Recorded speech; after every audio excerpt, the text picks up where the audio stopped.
أيها الذين آمنوا اتقوا الله وقولوا قولا سديدا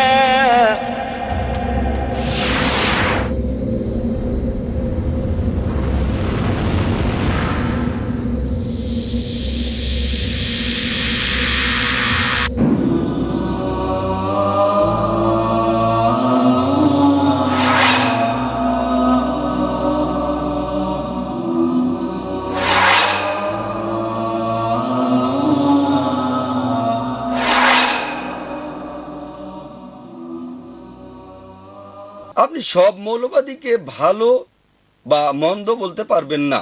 মৌলবাদ হলো গোঁড়া ধর্মীয় বিশ্বাস ও পরম্পরাগত প্রথার প্রতি কঠোর আনুগত্য। হতে পারে তিনি অক্সফোর্ড ডিকশনারির পুরনো সংস্করণের কথা বলেছেন, আমি দোষ দিচ্ছি না, কিন্তু অক্সফোর্ড ডিকশনারির সর্বশেষ সংস্করণে বলা হয়েছে যে মৌলবাদের অর্থ হচ্ছে কোন ধর্মের, বিশেষ করে ইসলাম ধর্মের প্রাচীন ও মৌলিক নীতিসমূহ অথবা মতবাদের প্রতি কঠোরভাবে অনুগত থাকা। আমি একজন ধার্মিক ব্যক্তি, কিন্তু যে কোনো অর্থেই আমি মৌলবাদী নই। একজন মৌলবাদী মুসলমান হিসেবে আমি গর্বিত, আনন্দিত। আমাদের নিজস্ব প্রেক্ষাপটে তিনটা বিষয় গুরুত্বপূর্ণ। প্রথমত, ধর্মগ্রন্থের ব্যাখ্যা। এখানে সমস্যাটা মনে হচ্ছে এরকম যে প্রত্যেক ধর্মেরই একটা ধর্মগ্রন্থ আছে।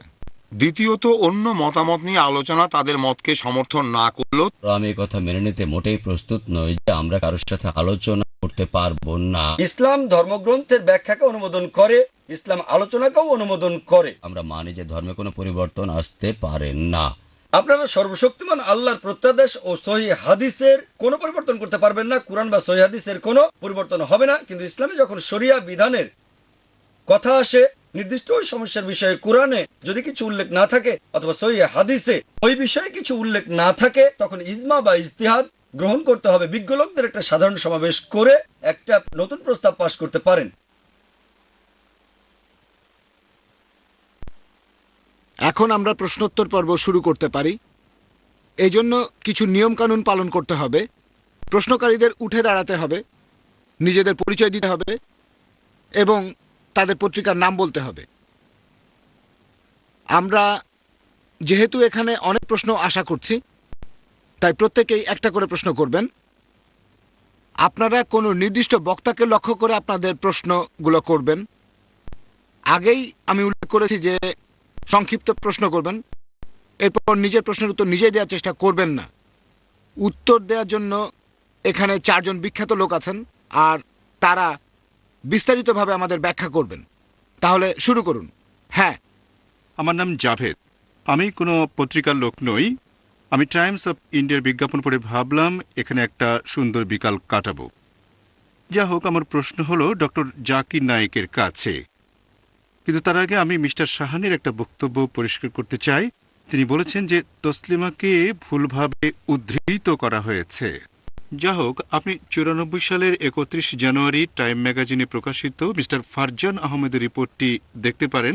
সেখানে তসলিমা বলেন যে সূর্য পৃথিবীর চতুর্দিকে ঘোরে, ঠিক আছে? এবং কুরআনে এরকম অবৈজ্ঞানিক কথা আমরা বিশ্বাস করতে পারি কিভাবে? এবং দ্বিতীয়ত, তিনি বাংলাদেশে উচ্চ হারে মেয়ে শিশু হত্যার জন্য ইসলামকে দোষারোপ করেন। আমি বলতে চাই, এটা কি কুরআনে আছে? আপনি কি স্পষ্ট করে বলবেন? ভাই জাভেদ দুটো প্রশ্ন করেছেন। আমি জানি না চেয়ারপারসন আমাকে দুটোরই উত্তর দেওয়ার অনুমতি দেবেন কিনা।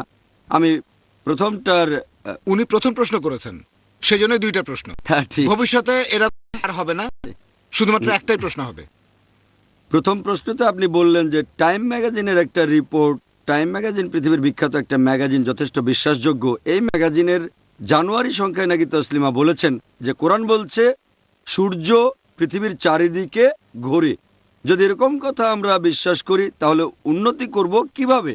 আমি দ্বিতীয় সেন্টেন্সের ব্যাপারে একমত যে এরকম কথা বিশ্বাস করলে আমরা উন্নতি করব কিভাবে। এখন ওনার প্রথম সেন্টেন্সের উত্তরে যে পবিত্র কোরআন বলছে সূর্য পৃথিবীর চারিদিকে ঘোরে, আমি তাকে বলবো প্রমাণ দেখান কোরআনের কোন আয়াতে আছে। হ্যাঁ, উনি মনে করেছেন কোরআনের একটা আয়াতে এরকম কথা আছে। সূরা আম্বিয়া অধ্যায় 21 আয়াত 33 বলছে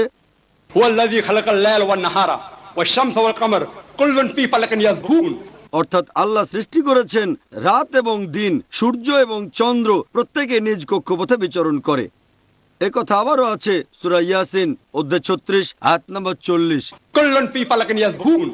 প্রত্যেকে নিজ নিজ কক্ষপথে বিচরণ করছে।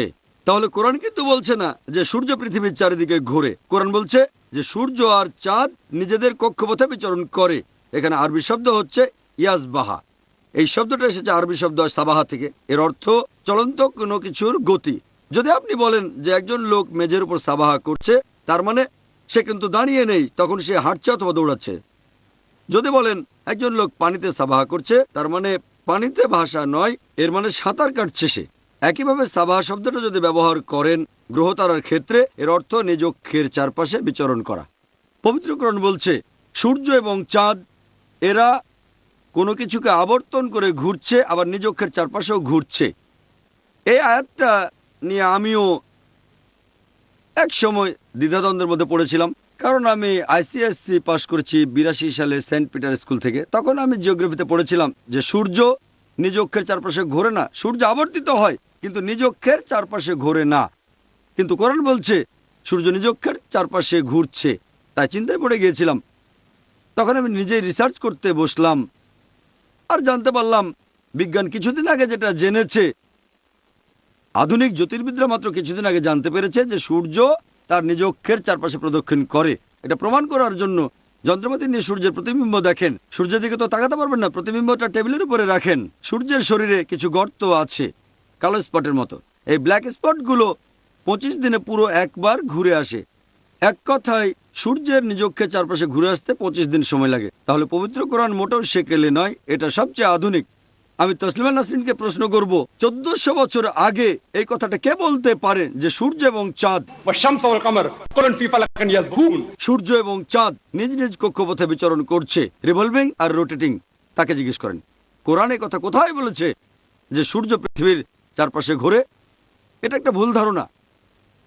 চেয়ারপারসন যেহেতু অনুমতি দিয়েছেন, দ্বিতীয় প্রশ্নটার উত্তর দেই, যেখানে অভিযোগ করা হয়েছে যে ইসলাম ধর্মের কারণে তার দেশে মানে বাংলাদেশে প্রচুর পরিমাণে মেয়ে শিশুকে হত্যা করা হয়। তসলিমার অভিযোগ। আমি তাকে বলবো যে কোরআনের মাত্র একটা আয়াত দেখান যেটা বলছে তোমার সন্তানকে হত্যা করো। বিবিসিতে একটা অনুষ্ঠান দেখিয়েছিল, নাম ছিল অ্যাসাইনমেন্ট, আর সেই এপিসোডের টাইটেল ছিল লেট হার ডাই। একজন ব্রিটিশ রিপোর্টার এমিলি বেকানন ইন্ডিয়ায় এসে মেয়ে শিশু হত্যার উপরে একটা সার্ভে করেছিলেন। ইন্ডিয়া এ ব্যাপারে সবার উপরে একেবারে। এই এমিলি বেকাননের রিপোর্ট অনুযায়ী প্রত্যেক দিন 3000-এরও বেশি মেয়ে ভ্রূণকে হত্যা করা হয় যখন জানা যায় যে বাচ্চাটা মেয়ে হবে। 3000-এরও বেশি আমাদের এই ইন্ডিয়ায়। এটাকে যদি 365 দিয়ে গুণ করেন, প্রতি বছর 10 লাখেরও বেশি মেয়ে ভ্রূণ হত্যা করা হয়। এই খবরটা কেন নিউজ পেপারে আসে না, হেডলাইন হয় না? এই খবরটা প্রতিদিন হেডলাইনে দেন, যতদিন না মেয়ে শিশু হত্যা বন্ধ হচ্ছে। আর তামিলনাড়ুর সরকারি রিপোর্ট অনুযায়ী যতজন মেয়ে শিশু জীবিত অবস্থায় জন্ম নেয় তার 10 জনের মধ্যে 4 জনকে মেরে ফেলা হয়। প্রতি 10 জনে 4 জন। একজন ব্রিটিশ আমাদের দেশে এসে বলে গেল আমরা কি পরিমাণে মেয়ে শিশু হত্যা করি। এবার আসুন দেখি পবিত্র কোরআন মেয়ে শিশু হত্যা সম্পর্কে কি বলে। তসলিমা একটা আয়াত দেখাতে পারবে না, একটা চ্যালেঞ্জ, একটা আয়াত তো দেখাতে পারবে না যেটা বলছে মেয়ে শিশুকে হত্যা করো। সত্যি বলতে পবিত্র কোরআনে সূরা তাকবীরে আমি কিন্তু রেফারেন্সটা দিচ্ছি। তসলিমা নাসরিন বলছে যে কোরআন এই কথা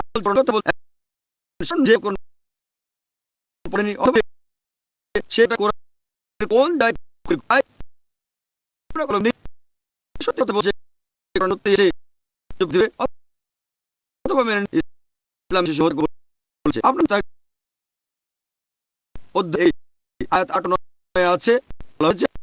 যে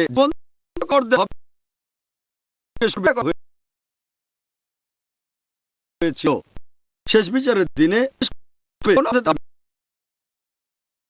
পূর্ণভাবে নিষিদ্ধ ইসলামে। সত্যি বলতে ইসলাম ধর্মে সব ধরনের শিশু হত্যাকে নিষিদ্ধ করা হয়েছে। পবিত্র কোরআনে সূরা ইসরা অধ্যায় 17 আয়াত 31, এছাড়াও সূরা আনাম অধ্যায় 6 আয়াত 151-তে বলা হয়েছে দারিদ্র্যের ভয়ে তোমরা সন্তান হত্যা করো না, কারণ আল্লাহ তোমাদের আর তোমার সন্তানদের দেন। সত্যি বলতে পুত্র সন্তান জন্মানোর খবরে আনন্দ পাওয়া আর কন্যা সন্তানের খবরে মন খারাপ করাটাকেও পবিত্র কোরআন তিরস্কার করেছে। এটা সূরা নাহাল অধ্যায় 16 আয়াত 58-59 পাবেন। আশা করি উত্তরটা পেয়েছেন। ফাদার পেরেরা এই ব্যাপারটা সম্পর্কে কিছু কথা বলতে চান। আমি কিছু সাধারণ মন্তব্য করতে চাই যা এক্ষেত্রে খুবই গুরুত্বপূর্ণ। লোকদেরকে আমরা প্রায় বলতে শুনি, হ্যাঁ কুরআনে বলছে যা অস্পষ্ট বিষয়, হ্যাঁ হিন্দু ধর্ম বলে যা অগ্রগতির বিরুদ্ধে, হ্যাঁ এসব জিনিস আপনি বাইবেল থেকে বাদ দিতে পারেন। এবং এই ধরনের কিছু শুনলে তখনই আপনাকে সাবধান হতে হবে। প্রায় ক্ষেত্রেই এসব হলো অস্পষ্ট বক্তব্য যা ডক্টর নায়েক স্পষ্টভাবে উল্লেখ করেছেন, যার কোনো সূত্র নেই। এটা হলো প্রথম বিষয়। দ্বিতীয়ত, দেখবেন প্রায় ক্ষেত্রেই রাজনীতিকরা ধর্মগ্রন্থ ব্যবহার করেন এবং নিজেদের কুসংস্কারকে সমর্থন করার জন্য তা অস্পষ্টবাদীরা ব্যবহার করেন। বর্ণবাদ ও বাইবেলের উৎকৃষ্ট দৃষ্টান্ত, আপনারা জানেন যে পাশ্চাত্যে অনেক খ্রিস্টান বর্ণবাদী তাদের দৃষ্টিভঙ্গিকে সমর্থনের জন্য বাইবেলকে ব্যবহার করত। এটা একেবারেই মিথ্যা, কিন্তু এখানে রাজনীতি ধর্মকে ব্যবহার করে তার নিজের স্বার্থে। স্মরণ করে দেখুন, এই কথা আমি আগেই বলেছি, প্রত্যেক ধর্মেই মুক্তিদানকারী উপাদান আছে যা আপনাকে মুক্ত করতে পারে, অত্যাচারও করতে পারে। এটা নির্ভর করে ওই বিষয়কে কিভাবে বিকৃত করেছেন তার উপরে। এই জন্য এই সাধারণ মন্তব্য করলাম, কারণ প্রায়ই আপনারা এই ধরনের মন্তব্য শুনবেন। তারপর তারা দোষারোপ করে মুসলমানদেরকে। দেখুন মুসলমান, তারপর নিশ্চয়ই খ্রিস্টানদেরকে, তিনি হিন্দু অথবা শিখ যাই হন না কেন, এ বিষয়ে সতর্ক থাকা দরকার। কারণ এটা হলো কুসংস্কারের একটা রূপক যা উত্তেজনা সৃষ্টি করে কিন্তু সন্দেহ দূর করতে সহায়ক হয় না। আর প্রশ্ন? কমিউনিজম কমব্যাট পত্রিকা থেকে আমি তিস্তা স্যাটেলভাট বলছি। আমি ডক্টর জাকির নায়েকের কাছে জানতে চাই, ডক্টর বেদার বলেছিলেন যে হিন্দুরা কাফের নয়, মুরতাদ। এজন্য তার জীবনের ওপর হুমকি দেওয়া হয়। তার জীবনের ওপর এই মৌলবাদী আক্রমণ কি মত প্রকাশের স্বাধীনতা বিবেচনা করেন? বোন, আপনি প্রশ্ন করলেন যে একজন লোক মিস্টার বেদার, তিনি বলেছেন যে হিন্দুরা কাফের নয়, তারা মুরতাদ। এজন্য মৌলবাদীরা তাকে জীবনের হুমকি দিয়েছে। এটা কি সঠিক? কি মত প্রকাশের স্বাধীনতা বিবেচনা করেন? এটা মত প্রকাশের স্বাধীনতার পথে বাধা কি না, জীবনের হুমকিও। আবারও 2-3টা প্রশ্ন। প্রথম প্রশ্নটা নিয়ে বলি যে মিস্টার বেদার যে কথাগুলো বলেছেন যে হিন্দুরা কাফের নয় বরং মুরতাদ, এ কথার কোনো ভিত্তি নেই। তিনি হয়তো আরবি ভাষাটা ভালো করে জানেন না। কাফির শব্দের অর্থটা কি সেটা আপনাদের বলছি। যে কাফির হলো সেই ব্যক্তি যে সত্য গোপন করে অথবা সত্যকে প্রত্যাখ্যান করে। তার মানে এই না যে একজন কাফির হিন্দু হবেই। সে হিন্দু হতে পারে, আবার নাও হতে পারে। হ্যাঁ, আমি পুরো উত্তর দিচ্ছি। কাফের আর মুরতাদদের উপর লেকচার শুনতে চাচ্ছি না, আমি জানতে চাচ্ছি আক্রমণটা ঠিক ছিল কিনা। আমি যদি শব্দের অর্থটা না বলি তাহলে পুরো উত্তরটা দিতে পারবো না। যদি অর্থটা না বলি তাহলে উত্তরটা সম্পূর্ণ হবে না। কারণ পবিত্রকরণ বলছে প্রমাণ পেশ করো। উত্তর দেওয়ার সময় আমি প্রমাণ পেশ করতে চাই, প্রমাণ ছাড়া কোনো মন্তব্য করব না। তাহলে প্রথমেই কাফের শব্দটার অর্থ হিন্দু নয়, হতে পারে আবার নাও হতে পারে। আর মুরতাদ শব্দের অর্থ কি? মুরতাদ একজন মুসলিম যে প্রথমে ইসলাম ধর্মে বিশ্বাস করত, পরে অন্য ধর্ম গ্রহণ করেছে, তাকে বলা হয় মুরতাদ। তাহলে মিস্টার বেদারের এই মন্তব্যটার আসলে কোনো ভিত্তি নেই। আক্ষরিক অর্থেও এটা সঠিক নয়, এটার কোনো আগামাথা কিছুই নেই। এরপরে সেই মুসলিমদের সম্পর্কে আমি জানি না তারা মৌলবাদী কি না, মৃত্যুদণ্ড দিয়ে সঠিক কাজ করেছে কিনা তারা। এ ব্যাপারে বলবো প্রমাণ ছাড়া মৃত্যুদণ্ড দেওয়ার অধিকার কারো নেই। যদি তারা মিস্টার বেদারকে আত্মপক্ষ সমর্থন করার সুযোগ দেয়, তখন যদি অন্যায় করে অথবা পবিত্র কোরআনের অবমাননা করে সেটা আলাদা ব্যাপার। তবে দেখতে হবে ডক্টর বেদার সেই মুসলিম ছাত্রদের কি প্রমাণ দেখিয়েছিলেন। তবে এমনিতে আমি বলবো কোনো প্রমাণ ছাড়া যদি সেই মুসলিমরা তাকে মৃত্যুদণ্ড দেয়, এটা সম্পূর্ণ ভুল, এটা ইসলামের বিরুদ্ধে। আশা করি উত্তরটা পেয়েছেন।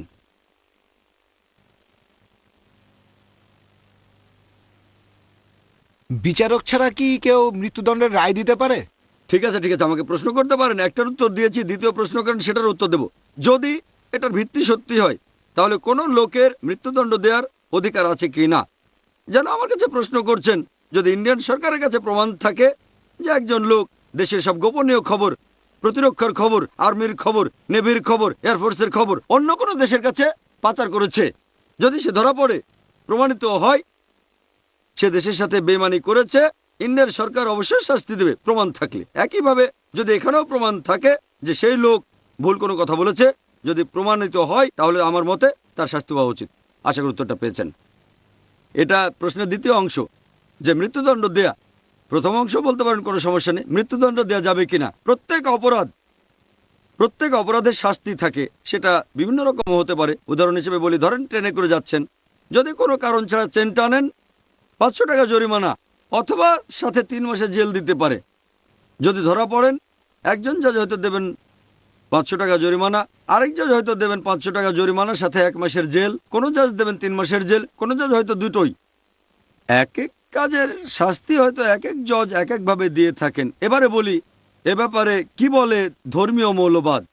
যদি কেউ ধর্মের অবমাননা করে, এই শব্দটা আপনি বলেন, আমি বলছি, কেউ ধর্মের অবমাননা করলে কোরআন বলছে, কোরআনের আয়াত বলছি, পবিত্র কোরআনের সূরা মাইদা অধ্যায় 5 আয়াত 33 বলছে, যদি কেউ যুদ্ধ ঘোষণা করে আল্লাহ সুবহানাহু ওয়া তাআলার বিরুদ্ধে, সৃষ্টিকর্তার বিরুদ্ধে, তার রাসূলের বিরুদ্ধে, এবং চেষ্টা করে, জিহাদ করে, চেষ্টা করে তার সর্বাত্মক শক্তি দিয়ে, নিজের সর্বাত্মক শক্তি দিয়ে দুনিয়ায় ধ্বংসাত্মক কাজ করে বেড়ায়, তার শাস্তি হচ্ছে মৃত্যুদণ্ড, অথবা ক্রুশবিদ্ধ করা, অথবা হাত পা কেটে দেওয়া বিপরীত দিক থেকে, অথবা নির্বাসন।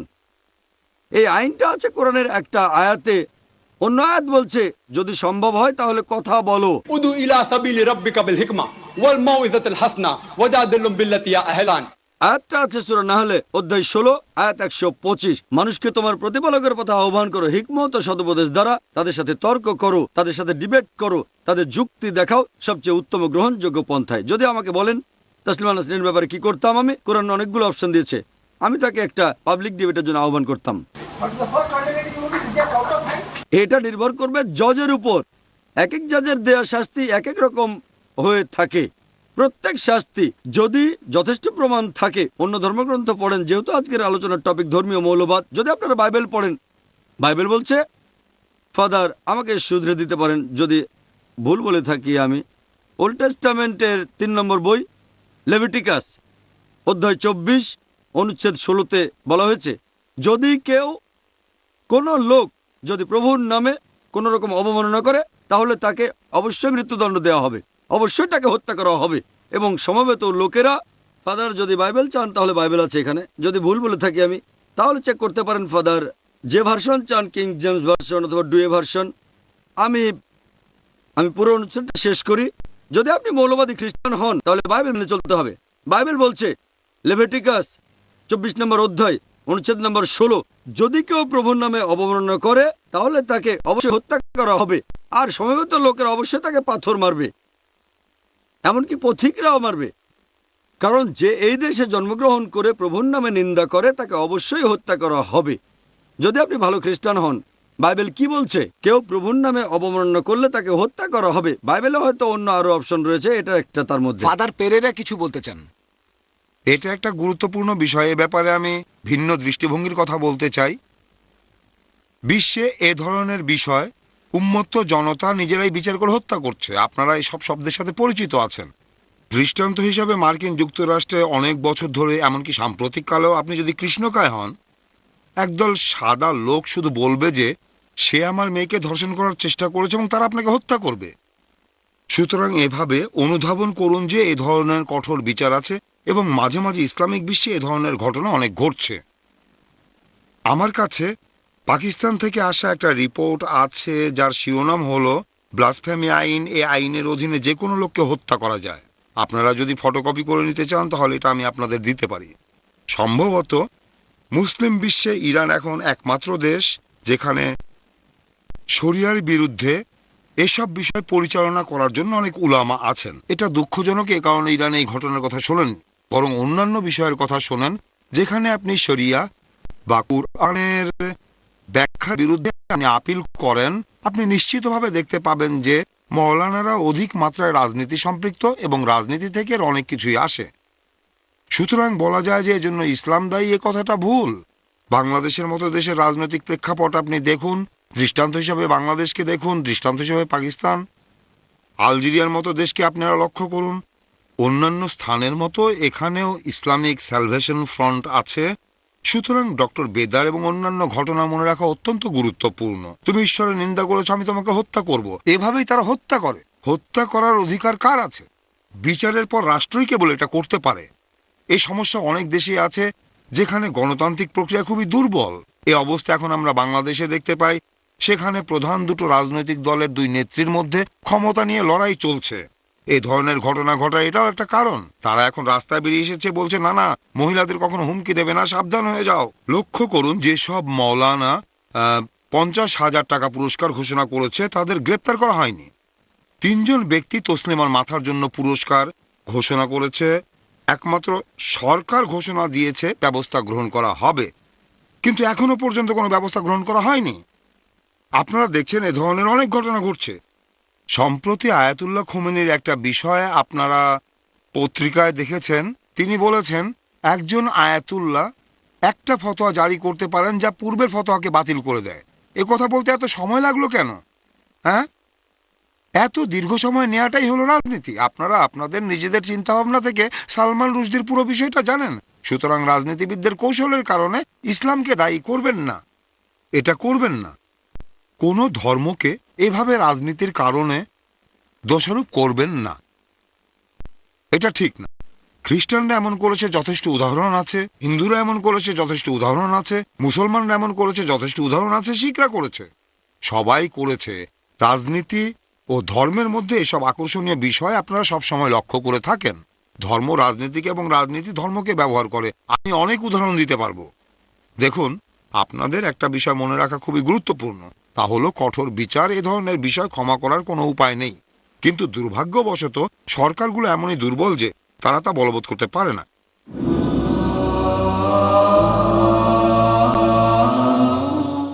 মিস্টার ওয়াগলে, ডক্টর নায়েক বিতর্কের অনেক দক্ষতা দেখিয়েছেন।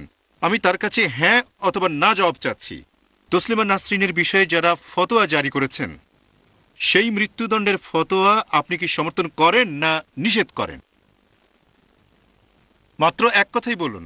ভাই, আপনি আমাকে প্রশ্ন করলেন যে আমি এই মৃত্যুদণ্ডের সাথে একমত কি না, যেটা দিয়েছিল কিছু লোকজন, কয়েকজন, হতে পারে 2, 3 বা 4 জন, তসলিমা নাসরিনকে। সে ব্যাপারে আমাকে বলতে হবে এক কথায়। বিশ্বাস করেন ভাই, আমি একজন মুসলিম মৌলবাদী। ইসলামের মূলনীতি এক কথায় উত্তর দেওয়ার অনুমতি দেয় না, ঠিক। আর এজন্য আমি উত্তর দিতে পারবো না, কারণ তাকে আমি আদালতে আসতে বলবো, তার সাথে আলোচনা করার পরে, তার সাথে কথা বলার পরে, আর যদি সে আত্মপক্ষ সমর্থন করার সুযোগ সমান পায়, যদি তাকে আত্মপক্ষ সমর্থনে যথেষ্ট সুযোগ দেয়া হয়, তাহলে মৃত্যুদণ্ড দেয়া যায়, তা না হলে না। তার সাথে আমার দেখা হয়নি। আপনার সাথে যোগাযোগ থাকলে আপনি আমার সামনে আনতে পারেন। আমি পারবো না, ইসলাম আমাকে সে অনুমতি দেয়নি ভাই। আপনাকে অনেক ধন্যবাদ, থ্যাংক ইউ। আমি ডক্টর বিয়াসকে প্রশ্ন করব। আমি আসলে ফুল টাইম সাংবাদিক নই। ডক্টর নায়েক, আপনি কি মনে করেন যেসব লোক এই শাস্তি দিয়েছে বা ঘোষণা করেছে, সেটা যাই হোক না কেন, তারা তাকে সেই সুযোগ দিয়েছে? ভাই, আপনি প্রশ্ন করলেন যে যারা তসলিমা নাসরিনকে মৃত্যুদণ্ড দিয়েছে তারা কি আত্মপক্ষ সমর্থনের কোনো সুযোগ দিয়েছে তাকে? আমি জানি না, বিশ্বাস করেন জানি না। হতে পারে, না হতে পারে, জানি না। আমি কাগজে দেখেছি খবরগুলো বদলে যাচ্ছে। আমি সত্যি বলছি, আমি এটা জানবো কিভাবে? ব্যক্তিগতভাবে চিনি না, নিউজ পেপারে পড়েছি। একটা পেপারে তার বয়স 29 বছর, আরেকটাতে 31 বছর, আরেকটা বলছে 39। একটা পেপার বলছে প্লেন MBBS ডাক্তার, আরেকটা বলছে গাইনোকোলজিস্ট, আরেকটা বলছে অ্যানেস্থেসিস্ট। যদি জিজ্ঞেস করেন সে আসলে কি, আমি জানি না। আমি ডক্টর বিয়াসের কাছে জিজ্ঞাসা করতে চাই, ডক্টর নায়েককে অনেক প্রশ্ন করা হয়েছে, এবারে আপনাকে প্রশ্ন করছি। হিন্দু ধর্মের বিষয়ে আপনি অনেক কথা বলেছেন, সনাতন হিন্দু ধর্ম সম্পর্কে, হিন্দু ধর্মের সংস্কার সম্পর্কেও কথা বলেছেন। সনাতন হিন্দু ধর্মের মন অত্যন্ত উদার ছিল, আপনি সেরকম বলেছেন। আপনার কাছে আমি এটাই জিজ্ঞাসা করতে চাই যে চারবাগ থেকে ফুলে আগারকার পর্যন্ত যত সংস্কারবাদী আছেন তাদেরকে যে কষ্ট ভোগ করতে হয়েছে, সেটা কি হিন্দু ধর্মের উদারমানার চিহ্ন নাকি চিহ্ন না? চারবাগ থেকে কোন পর্যন্ত? এখন মনে করুন আজ পর্যন্ত। আমি সোজা উত্তর দিয়ে আমার লেকচারে আগে বলেছিলাম যে ভিন্ন মত পোষণ করলে যে শারীরিক নির্যাতন করা হয় তার প্রথম উদাহরণ গান্ধী হত্যা। চারবাককে আমরা বৃহস্পতি দেবতার অবতার বলে মানি। সাবিত্রীবাই ফুলের উপর পাথর নিক্ষেপ করা হয়েছিল। গান্ধী হত্যা প্রথম উদাহরণ নয়, সম্মুখী হলো প্রথম উদাহরণ। হ্যাঁ, আগারকারেরও তো সব যাত্রা বের করা হয়েছিল। দেখেন, এই সব উদাহরণ ইংরেজি শিক্ষা আসার পরে শুরু হয়েছে। এই কারণে এই সব দায়ভার আমি ইংরেজি শিক্ষাকেই দেব। এক সম্মুখের উদাহরণ আপনি বাদ দেন, এক সম্মুখের উদাহরণ আপনি ছেড়ে দেন। আমি বলেছি ভিন্ন মত যদি পোষণ করা হয়, ভিন্ন মত পোষণের ব্যাপারে আপনি চারবাকের কথা বললেন। আপনি যদি ভালো করে সব ইতিহাস দেখেন, সংস্কারবাদীর ক্ষেত্রে তো দৈহিক নির্যাতন করা হয়েছে। আপনি আগে বলেন চারবাকের উপর কোন অত্যাচার করা হয়েছিল। আপনি আমাকে ইতিহাস আপনি থেকে সম্মুখের বিষয়টা একটু ব্যাখ্যা করে বলুন। প্রথমে আপনি চারবাক সম্পর্কে বলেন, না না না তারপর না আমি না, সম্মুখ সব সম্পর্কে সংস্কারবাদীর উপরে দৈহিক নির্যাতন করা হয়েছে আজ পর্যন্ত, যেখানেই হোক না কেন। আমি অযোধ্যা পর্যন্ত বলছি, অযোধ্যার ব্যাপারেও কথা বলার মতো যেসব লোক আছে, হিন্দু ধর্মের মধ্যে যেসব খারাপ নীতি এবং খারাপ অন্ধশ্রদ্ধা আছে, তাদের বিপক্ষে যাওয়া লোক যারা আজ পর্যন্ত বর্তমানকালের নতুন যুবক লোক আছে, অন্ধশ্রদ্ধা নির্মূল সমিতি, তাদেরও দৈহিক নির্যাতনের মোকাবেলা করতে হয়। এটা আপনাকে আমি বলছি, কারণ আপনার একথা ঠিক নয় যে সংস্কারবাদীদের কোনো কষ্ট দেওয়া হয়নি, শুধু আলোচনা চালিয়ে যাওয়া হয়েছে, ডায়ালগ চালিয়ে যাওয়া হয়েছে। দৈহিক নির্যাতন অবশ্যই হয়েছে, এর অনেক উদাহরণ আছে, ইতিহাস পড়ে আপনি দেখতে পারেন। আপনি চারবাক দিয়ে শুরু করেছেন, আপনার কাছে না, না, আমার না, না। অনুরোধ, আপনি বলবেন না আমি বলবো। আপনার কাছে আমার অনুরোধ যে চারবাকের উপর কেমন শারীরিক অত্যাচার করা হয়েছিল সেটা আপনি ইতিহাস থেকে আমাদের বলেন। তারপর না হয় আপনার কথার উত্তর দেবো, না হয় নিজেকে বদলে নেব। আমি দুটোর জন্য প্রস্তুত আছি। আমি সবসময় নিজেকে শুধরাতে প্রস্তুত। কেউ যদি আমাকে বলেন চারবাকের ইতিহাস পড়ে আপনি কোথায় এই কথাটা পেলেন, তাহলে বলেন চারবাকের উপর কোনো রকম শারীরিক অত্যাচার হয়নি, যা হওয়ার পরে হয়েছে। অতদূর যাওয়ার দরকার কি আপনার? চারবাক পর্যন্ত যাওয়ার কোনো দরকার নেই। ইতিহাস চারবাক ঘাটলেই অনেক পাবেন, দূর, চারবাক পর্যন্ত চারবাকের যাওয়ার কোনো উপর দরকার নেই। অত্যাচার ধারে হয়েছিল। কাছেই আপনি পাবেন। জ্ঞানেশ্বর আছে, সুধারাম আছে, কারণ তারা নাস্তিক। জ্ঞানেশ্বর, সুধারাম, আরো অনেক পাবেন আপনি। তারা নাস্তিক চারবাক পর্যন্ত ছিল। যাওয়ার কোনো দরকার নেই। তারা দেখেন নাস্তিক আপনি, ছিল বলে সবার তাদের উপরেই উপর অত্যাচার অত্যাচার করা করা হয়েছে। হয়েছিল। আমি আপনাদের সাথে একমত নই যে চারবাকের উপর শারীরিক নির্যাতন হয়েছে, কারণ আপনারা আমার এই কথাটা একটু মন দিয়ে শোনেন। চারবাককে আমরা বৃহস্পতির অবতার বলে মানি, আর চারবাকের প্রচারিত নাস্তিক্যবাদ সেই সময় থেকে এখন পর্যন্ত চলে আসছে। আর আমি ভারতের ইতিহাস সম্পর্কে যতটুকু জানি, যেখানে তাকে এবং তার অনুসারীদের, এটা বলছি ইংরেজি শিক্ষা দেশে আসার আগে, ভিন্নমত পোষণ করার জন্য কেউ তাদের অত্যাচার করেন এরকম কথা কোথাও আমি শুনিনি। যদি আপনি এখানে প্রমাণসহ বলেন তাহলে আমি উত্তর দেওয়ার চেষ্টা করব, অথবা নিজেকে শুধরে নেব। আমার এই ব্যাপারে কোনো আপত্তি নেই। এবারে সম্মুখের ব্যাপারে বলি। হ্যাঁ, আমি মনে করি বক্তা তার অবস্থান স্পষ্ট করেই বলেছেন। এবারে আমাদের অন্য প্রশ্নে যাওয়া উচিত। আমার নাম জাভেদ আনন্দ, আমি কমিউনিজম কমব্যাট পত্রিকা থেকে এসেছি। ডক্টর নায়েক বারবার বলেছেন যে কোনো অপরাধের শাস্তি ওই অপরাধের গুরুত্বের উপর নির্ভর করে। তিনি নির্দিষ্টভাবে আমেরিকান রাষ্ট্র এবং একবার ভারতীয় রাষ্ট্রের কথা উল্লেখ করে বলেছেন যে ভারত সরকার কর্তৃক নিযুক্ত ভারত সরকারের কোনো কর্মকর্তা অথবা মার্কিন যুক্তরাষ্ট্র সরকার কর্তৃক নিযুক্ত কোনো সরকারি কর্মকর্তা বিশ্বাসঘাতকতা করে, রাষ্ট্রের মর্যাদা ও নিরাপত্তা ক্ষুণ্ণ হয়, তাহলে তাকে মৃত্যুদণ্ড দেওয়া যাবে। এর মধ্যে কোনো অপরাধ আছে কি না অথবা এই জন্য কোনো শাস্তি হবে, এটাই আমার ধারণা। এই ধারণা ভুল হলে আমি সংশোধন করে নিতে চাই। একথা বলার পর তিনি দৃষ্টান্ত হিসেবে তসলিমা নাসরিনের কথা বলেছেন। তিনি বলেছেন যে বিভিন্ন পত্রিকায় অনেক পরস্পরের বিরোধী রিপোর্ট এসেছে যে তিনি কোনো সিদ্ধান্তে উপনীত হতে পারেননি। তিনি হয়তো এ বিষয়েও সন্দেহ আছেন যে তসলিমা নাসরিনের বিরুদ্ধে কোনো মাওলানা ফতোয়া দিয়েছেন অথবা দেননি। কিন্তু আমার কাছে মনে হয়েছে, এবং যা ওই যুক্তির মধ্যে নিহিত আছে, যে তসলিমা নাসরিন যদি কোরআনের বিরুদ্ধে কিছু বলে থাকেন, কারণ সেটা তার দৃঢ় বিশ্বাস, যেমন অনেকের দৃঢ় বিশ্বাস যে কোরআন হলো আল্লাহর বাণী, তাহলে ডক্টর জাকির নায়েক সহ অনেক কর্তৃপক্ষ তাকে বিচার করতে পারে। তসলিমা নাসরিন যদি আজ এখানে থাকতেন তাহলে ডক্টর নায়েক তার বয়স সম্পর্কে জানতে পারতেন। ডক্টর নায়েক জানতে পারতেন যে তসলিমা নাসরিন কি গাইনোকোলজিস্ট না অর্থোপেডিক্স নাকি অন্য কিছু, তিনি ইসলামে বিশ্বাস করেন কিনা ইত্যাদি জানতে পারতেন। পরিশেষে তার বিরুদ্ধে কিছু শাস্তির কথা ঘোষণা করতে পারতেন, যার মধ্যে আছে বিপরীত দিক থেকে হাত পা কাটা অথবা হত্যা করা অথবা দেশ থেকে নির্বাসিত করা, অথবা যে চারটা বিকল্প আছে তা। এখন যদি অনেক বৈধ কর্তৃত্ব থাকে, আমি বলতে চাই অনেক লোক হোক, তা একজন মোল্লা বা একজন পণ্ডিত বা একজন শঙ্করাচার্য, যাই হোক না কেন, তিনি একই সাথে কি অপরাধ এবং কি শাস্তি তার সিদ্ধান্ত গ্রহণ করবেন। এক্ষেত্রে আমার একটা প্রশ্ন আছে। আমি এলাহাবাদ জেলা, এলাহাবাদের একটা গ্রাম থেকে এসেছি। সেখানে একটা মসজিদ আছে। ওই মসজিদে আমি ছোটবেলায় অনেক বছর নামাজ পড়েছি। আমি একটা বিষয় জানি, ওই গ্রামের অধিকাংশ মুসলমান ও হিন্দুরাও জানে ওই মসজিদের সীমানার বাইরে অনেক মূর্তি আছে। ওইসব মূর্তি কোনো মন্দির বা অন্য কোনো স্থান থেকে আনা হয়েছে। এলাহাবাদে আমার গ্রামের কোনো পণ্ডিত যদি সিদ্ধান্ত গ্রহণ করে যে কয়েকশো বছর আগে এখানে একটা মন্দির ধ্বংস করা হয়েছে, যা হোক, ওই অপরাধের জন্য যদি ওই গ্রামের বর্তমান পণ্ডিত যদি সিদ্ধান্ত গ্রহণ করে যে ওই গ্রামের সব মুসলমানকে হত্যা করতে হবে এবং সব হিন্দু যদি যত মুসলমানকে পারে হত্যা করে, তাহলে এতে কি কোনো অন্যায় হবে? এই বিষয়ে আপনি কি মত দেবেন? আপনার মন্তব্য জানতে চাই।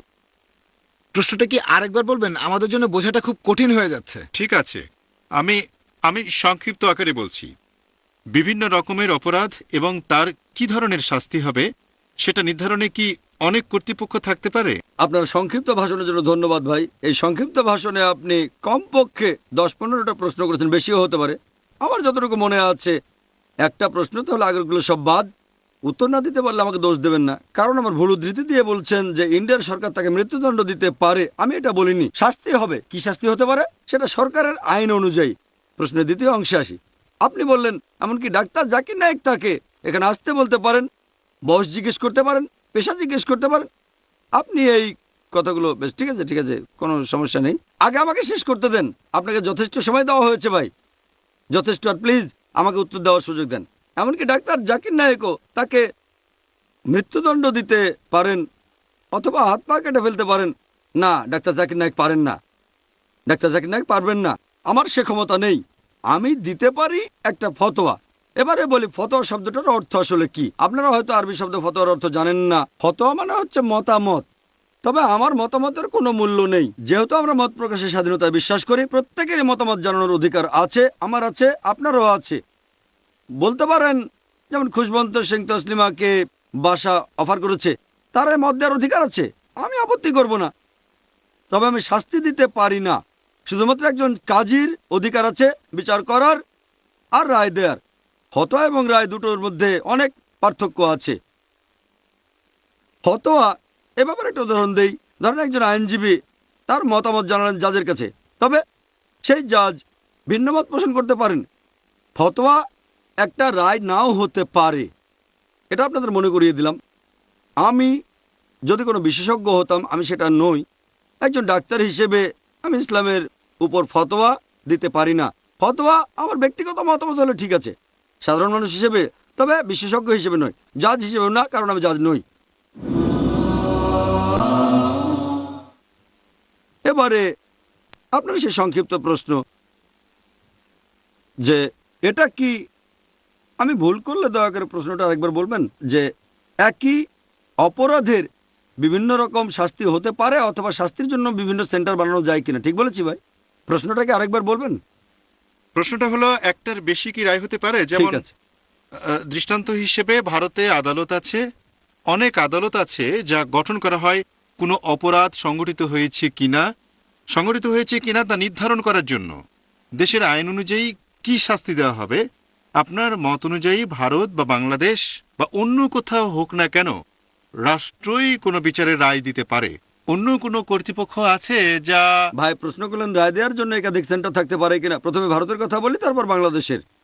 আপনি আবারও ইসলামিক আইন সম্পর্কে ভুল ভেবেছেন। ইন্ডিয়ায় মুসলিম পার্সোনাল ল বোর্ড শুধুমাত্র রায় দিতে পারে ব্যক্তিগত ব্যাপারে, যেমন ডিভোর্স অথবা বিয়ে, তারপর উত্তরাধিকার। ফৌজদারি মামলার রায় দিতে পারে না, কারণ ইন্ডিয়াতে সবার জন্য একটা কমন ফৌজদারি আইন আছে। তাহলে এই প্রশ্নটাই ভিত্তিহীন। বাংলাদেশ সম্পর্কে বলি, আমি জানি না, আবারও মনে করবেন না প্রশ্ন এড়িয়ে যাচ্ছি, আবারও আমি জানি না বাংলাদেশে কতগুলো ল বোর্ড অথবা কত রকমের আদালত আছে। তবে আপনি যদি ইসলামের কথা বলেন, সেই আগেকার দিনে তখন ইসলামে চালু ছিল খিলাফত, সেখানে থাকেন খলিফা, তিনি সবার প্রধান। ছোট আদালত থাকতে পারে, এখানে যেমন নিম্ন আদালতে সমস্যা হলে উচ্চ আদালতে সমস্যা হলে সুপ্রিম কোর্টে যায়। ইসলামে খিলাফত থাকলে প্রধান আদালত হচ্ছেন খলিফা, তিনি সেখানে খলিফা, তিনি প্রধান বিচারক নির্বাচন করবেন। এখানে যেমন সুপ্রিম কোর্ট। নিম্ন আদালতে কোনো সমস্যা হলে প্রধান বিচারকের কাছে যাবেন। তবে এখন খিলাফত বিলুপ্ত হয়ে গেছে, কিন্তু বিভিন্ন দেশে আছে নিজস্ব আইন কানুন, আছে নিম্ন আদালত, উচ্চ আদালত, সুপ্রিম কোর্ট। সে দেশের ইতিহাসটা আমাদের দেখতে হবে। আশা করি উত্তরটা পেয়েছেন ভাই। না, আমার একটা প্রশ্ন আছে। এটা নিশ্চয়ই নতুন প্রশ্ন হবে, তাই না? কিন্তু আমার আছে। আপনার অনুমতি নিয়ে শুধু একটা প্রশ্ন, একটা বিষয়ে আপনি এলোমেলো করবেন না যে অনেক সম্মানিত মাওলানা আছে, তাদের হয়তো বাংলাদেশের নিম্ন আদালত, হাইকোর্ট ও সুপ্রিম কোর্টে বিচারক নিযুক্ত করা হয়নি। তাদের কি তসলিমা নাসরিনকে হত্যার জন্য প্রকাশ্যে আহ্বান জানানোর অধিকার আছে? ঠিক আছে, যদি আমার উত্তরটা ঠিকভাবে শুনতেন, মনোযোগ দিয়ে, তাহলে জবাব পেয়ে যেতেন। আমি বলেছি প্রত্যেকে আপনি আমি সবাই ফতোয়া দেওয়ার অধিকার রাখি। ফতোয়া মানে মতামত। হত্যা করার অধিকার? প্লিজ প্লিজ আমাকে শেষ করতে দেন। তিনি ফতোয়া দিয়েছেন, মতামত দিয়েছেন যে তসলিমা নাসরিনের মাথা কেটে ফেলতে হবে। তসলিমা নাসরিনকে যে হত্যা করবে সে 50,000 বাংলাদেশি টাকা পাবে, এটা আহ্বান, এটা মতামত নয়। আচ্ছা, 50,000 টাকার কথাটা তো এই প্রথম আসলো। প্রথমে আপনার প্রশ্নে এই টাকার কথা ছিল না। আমি উত্তর দিচ্ছি, প্লিজ আমাকে আগে কথা বলতে দেন, পরে আপনি বলতে পারবেন যদি চেয়ারম্যান সাহেব অনুমতি দেন। এই কথা বলার অধিকার কারো আছে যে অমুক লোকের মাথা কেটে ফেলতে হবে যদি সেটা ফতোয়া হয়? এমনকি মতামত দেওয়ার সময় কারণ আমি কুৎসা রটাবেন না, কারণ নিন্দা করবেন না। যদি সেটা ইসলামিক দেশ হয়, তসলিমা নাসরিন সেই মাওলানার বিরুদ্ধে মামলা করতে পারেন, বলবে যে সে। প্লিজ আমাকে শেষ করতে দেন। আমি তো আপনার প্রশ্নের ভেতরে কোনো কথা বলিনি, তাই আমার কথায় বাধা না দিলেই ভালো হবে। আমি ইসলাম সম্পর্কে একটা সাধারণ ধারণা দিচ্ছি। প্লিজ বোন, যদি অনুমতি দেন। ইসলামিক দেশ হলে তার সেই অধিকার আছে। আমি জানি না বাংলাদেশ কতখানি ইসলামিক দেশ, তারা কতটা ইসলামিক নিয়ম মেনে চলে আমি জানি না, হয়তো মানে আবার হয়তো মানে না। তাহলে তার অধিকার আছে, যদি সে মনে করে তাকে মৃত্যুদণ্ড দেওয়াটা ঠিক হয়নি, তাহলে তসলিমা সে মাওলানাকে ইসলামী আদালতে নিয়ে যেতে পারে। ইসলামিক আইন থাকলে মামলা করবে। তবে আপনার প্রশ্নের উত্তরের সাথে আমার বিজ্ঞ বক্তা ফাদার পেরেরার কথাটা আমি জুড়ে দেই। তিনি বলেছেন ধর্মের অবমাননা করেছে, এরকম ঘটনায় কাউকে ফাঁসিয়ে দিয়ে মৃত্যুদণ্ড দেওয়া খুবই সোজা। তারপর তসলিমা নাসরিনের কথা বললেন। তবে ফাদার পেরেরা যেভাবে বলেছেন ব্যাপারটা অত সহজ না, কারণ তাহলে আদালতে আপনাকে সাক্ষী নিয়ে আসতে হবে। অপরাধের মাত্রা কম হলে 2 জন সাক্ষী লাগবে, অপরাধের মাত্রা বেশি হলে 4 জন সাক্ষী। আর এই 4 জন সাক্ষীর একজনও যদি ভুল করে, বিশ্বাস করেন যদি ধরা পড়ে 4 জনের মধ্যে একজন মিথ্যে সাক্ষী দিয়েছে, তাহলে 4 জনের প্রত্যেককে 80টি করে কষাঘাত, 80 দুর্রা। ব্যাপারটা তো সহজ না। ইন্ডিয়ার আদালতে সাক্ষী দেওয়ার মতো এত সহজ না এই ব্যাপারটা। যাহা বলিব সত্য বলবো, সত্য ভাই মিথ্যা বলিব না, তারপরে মিথ্যা বলবেন। ব্যাপারটা তো সহজ না। শাস্তি হবে 80টি কষাঘাত প্রত্যেকে। আর বিশ্বাস করেন দৌড়ার আঘাত সহ্য করাও কঠিন। ফাদার পেরেরা যেভাবে বলেছেন ব্যাপারটা আসলে এত সহজ না। আশা করি উত্তরটা পেয়েছেন। হ্যাঁ, না আপনার প্রশ্নটা শেষ হয়ে গেছে। হ্যাঁ ভাই, এবার আপনি করুন। Doctor Naik, Sajid Rashid, Urdu Times. আমরা এমন এক দেশে বাস করি যেখানে বিভিন্ন ধর্ম আর বিভিন্ন সম্প্রদায়ের লোক বাস করে। এদের নিজস্ব একটা সংবিধান আছে যার মাধ্যমে লোকেরা সাজা দেওয়ার নিজস্ব ব্যবস্থা তৈরি করেছে। এমন পরিবেশে থেকে কেউ যদি কোনো ধর্মগ্রন্থের অবমাননা করে, কোনোভাবে কোরআনের অবমাননা করে, তাহলে আপনি তাকে ইসলামের শরিয়া অনুযায়ী শাস্তি দেবেন, যা অন্যান্য ইসলামী দেশে দেওয়া হয় যেখানে ইসলামী শাসন আছে। এখন এদেশে যখন একটা সংবিধান আছে, তখন ওই ধরনের বিধান এখানে কার্যকর করা কি ঠিক? ভাই প্রায় একই রকম প্রশ্ন করলেন আপনিও। যেহেতু আমাদের এখানে অনেক ধর্মের মানুষ, প্রত্যেকে কি নিজ ধর্মের আইন মেনে চলবে? অথবা কেউ হয়তো কোরআনের অবমাননা করেছে, তখন কি ইসলামিক আইন মানতে পারি? ভাই ব্যাপারটা পরিষ্কার করে বলি, আপনি পৃথিবীর যে কোনো দেশের ফৌজদারি আইন দেখেন, হোক সেটা সৌদি আরব, হোক ইরান অথবা পাকিস্তান অথবা আমেরিকা বা ইংল্যান্ড অথবা ইন্ডিয়া, ফৌজদারি আইন সবার জন্য কমন। দেওয়ানি আইন বদলাতে পারে, সিভিল ল বদলাতে পারে। ফৌজদারি আইন সৌদি আরবে সবার জন্য কমন, হোক মুসলিম বা অমুসলিম। ইন্ডিয়াতেও ফৌজদারি আইন কমন, হোক মুসলিম বা অমুসলিম। তাহলে আপনি আলাদা ফৌজদারি আইন পাবেন না। এখানে মন্তব্য করতে পারেন, আপনি মতামত জানাতে পারেন যে অমুক লোকের জেল হওয়া উচিত 1 বছর 2 বছর বা মৃত্যুদণ্ড, এরকম কিছু। তবে কার্যকর করতে পারবেন না, কারণ এখানে কার্যকর হবে কমন ফৌজদারি আইন। যদি ইসলামিক দেশ হয় তাহলে কোরআনের আইন মেনে চলতে হবে, কোরআন থেকে দূরে যেতে পারবেন না। তবে যেহেতু ইন্ডিয়া কোনো ইসলামিক দেশ না, আমরা এখানে কোরআনের আইন কার্যকর করতে পারছি না, যেখানে ফৌজদারি আইনে শাস্তি দেওয়া হয়। আশা করি উত্তরটা পেয়েছেন। আমার নাম মারিয়া শেষ, আমি একজন ধর্মীয় শিক্ষক। আমি মিস্টার শাহানে আশোক শাহানেকে প্রশ্ন করতে চাই, আপনি কেন লজ্জা বইখানা মারাঠি ভাষায় অনুবাদ করেছিলেন? অবশেষে একটা সহজ প্রশ্ন। আমি এটা অনুবাদ করেছিলাম কারণ বইটা আমার ভালো লেগেছিল, আর একটা কারণ ছিল এটা এক ধরনের প্রায়শ্চিত্ত। কারণ এ ধরনের বই লিখতে যে ধরনের সাহস প্রয়োজন সেটা তসলিমার ছিল। মুসলমান সংখ্যাগরিষ্ঠ দেশে সংখ্যালঘুদেরকে অসুবিধার মধ্যে ফেলা হয়, তারা অনেক দুঃখ কষ্ট নির্যাতনের শিকার হয়। প্রায় একই ধরনের ঘটনা অথবা কিছুটা কম, কিছুটা ভিন্ন ধরনও হতে পারে। একই ঘটনা ঘটে ডিসেম্বর ও জানুয়ারি মাসে মুম্বাইয়ে দাঙ্গার সময়, কিন্তু আমি কোনো সাহিত্যিক ব্যক্তিকে এগিয়ে আসতে দেখিনি। আমি মহারাষ্ট্রের লোক। কোনো মারাঠি লেখক সাহস করে বলেনি যে ওই ঘটনা আমাদের সবাইকে লজ্জায় ফেলেছে। তসলিমার ওই সাহস ছিল এবং তিনি করেছেন।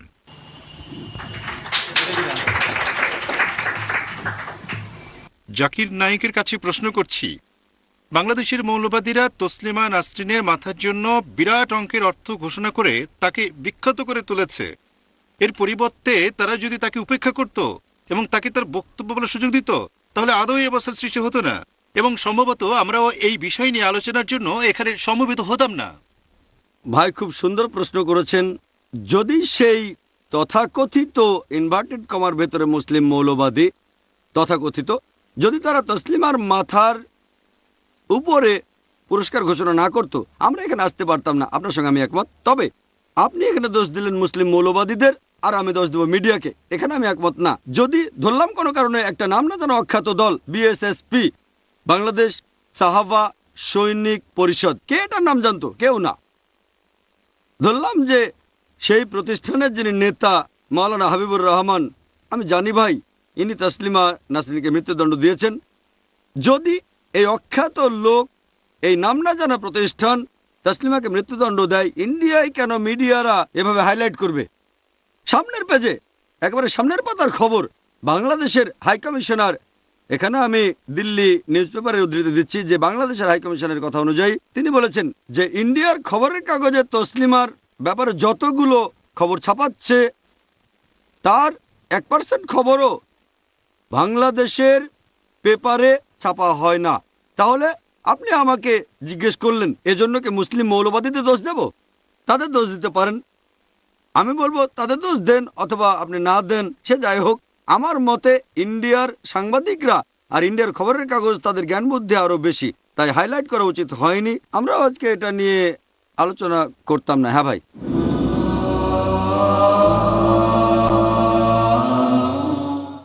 ভারতীয় মিডিয়া বিষয়টা সবার সামনে তুলে ধরেছে তার জীবন রক্ষার জন্য, কারণ তিনি তো মাত্র একজন মহিলা, এবং এসব ধর্মপাগল লোকদের সামনে তিনি অসহায়। সুতরাং ভারতীয় মিডিয়া তাকে শুধু রক্ষা করার জন্য চেষ্টা করেছে। আচ্ছা, ইন্ডিয়া প্লিজ প্লিজ ভাই আমাকে শেষ করতে দেন, তারপর আপনি বলবেন। প্লিজ ভাই, আপনি বললেন ইন্ডিয়ার মিডিয়া তসলিমাকে বাঁচিয়েছে একটা অখ্যাত প্রতিষ্ঠানের হাত থেকে, অখ্যাত মাওলানা হাবিবুর রহমানের কাছ থেকে। তাহলে আজকে যদি শোনেন ট্রেনে কেউ বলছে প্রধানমন্ত্রীকে খুন করে ফেলবো, সেটা কি পেপারে হেডলাইন ছাপাবেন? না, এটা একটা রূপক প্রশ্ন ভাই, আপনার কাছে উত্তর চাইনি। আপনার এই কথাটার কোনো মানে হয় না ভাই। আপনি ইন্ডিয়ান মিডিয়াকে খালি দোষ দিচ্ছেন। ইন্ডিয়ান মিডিয়া তো আসলে তসলিমা নাসরিনকে সাহায্য করেছে। পরে প্রশ্ন করবেন, আগে আমাকে উত্তরটা দিতে দেন। আপনি বললেন যে ইন্ডিয়ার মিডিয়া, ভাই এটা আমার মতামত, ভুলও হতে পারে, এটা আমার মতামত। আমি বলছি না আমার মতামত সঠিক হতে হবে। কিছু দর্শক আমার সঙ্গে একমত হতে পারেন, আবার অনেকে নাও হতে পারেন। আমার মতে একজন অখ্যাত লোক বা প্রতিষ্ঠান, ধরেন কোন প্রথম সারির দল যদি এই ঘোষণা দিত তাহলে এটা চিন্তার ব্যাপার হতো। আমি নিষিদ্ধ করা নিয়ে বলছি না, আমি বলছি না মৃত্যুদণ্ড দেওয়াটা ঠিক না ভুল। আমি বলছি এই খবরটাকে কেন হেডলাইন বানানো হয়েছে, কারণ যাতে পেপারে কাটতি হয়। আমি বলছি এটা আমার মতামত, যদি পছন্দ হয় তাহলে মানতে পারেন, না হলে মানবেন না, এটা আমার মতামত ভাই। আমি একটা ভুল সংশোধন করে দিচ্ছি। তসলিমা নাসরিনের হত্যার আহ্বানের বিষয়টা অতটা গুরুত্বহীন নয় যেভাবে উনি বলতে চাচ্ছেন। এই আহ্বান আনুষ্ঠানিকভাবে জানিয়েছিল বাংলাদেশের একটি রাজনৈতিক দল, জামাতে ইসলামী বাংলাদেশ। আমি প্রফেসর হামজা ভিরানি। আমি ভাই অশোক সাহানিকে জিজ্ঞাসা করতে চাই যে তিনি বলেছেন যে এই সাংবাদিক তারা তসলিমা নাসরিনের জীবনকে সমস্যার মধ্যে ফেলে দিয়েছে, বিপদে ফেলেছে। উনি বলেছেন যে ভারতীয় মিডিয়া তসলিমা নাসরিনের জীবনকে রক্ষা করার চেষ্টা করেছে। সুতরাং আপনি বলেছেন একজন সাংবাদিক হিসেবে, আমি জানি না আপনি সাংবাদিক কিনা, না আচ্ছা, কিছু সাংবাদিক তসলিমা নাসরিনের জীবনকে বিপদের মধ্যে ফেলেছে এবং উনি বলেছেন যে সাংবাদিকরা তসলিমা নাসরিনের জীবন রক্ষার চেষ্টা করছে। আমি জানতে চাই কোনটা ঠিক, তারা কি তাকে সমস্যার মধ্যে ফেলেছেন না তারা তাকে সমস্যা থেকে উদ্ধার করার চেষ্টা করছেন? সমস্যাটা আসলে এত সহজ নয়। এই অর্থে সমস্যাটা একটু জটিল। বাংলাদেশের মৌলবাদী স্টেটসম্যানে দেয়া ওই সাক্ষাৎকারের অনেক আগে থেকেই তসলিমা নাসরিনকে হত্যার জন্য উস্কানি দিয়ে আসছে।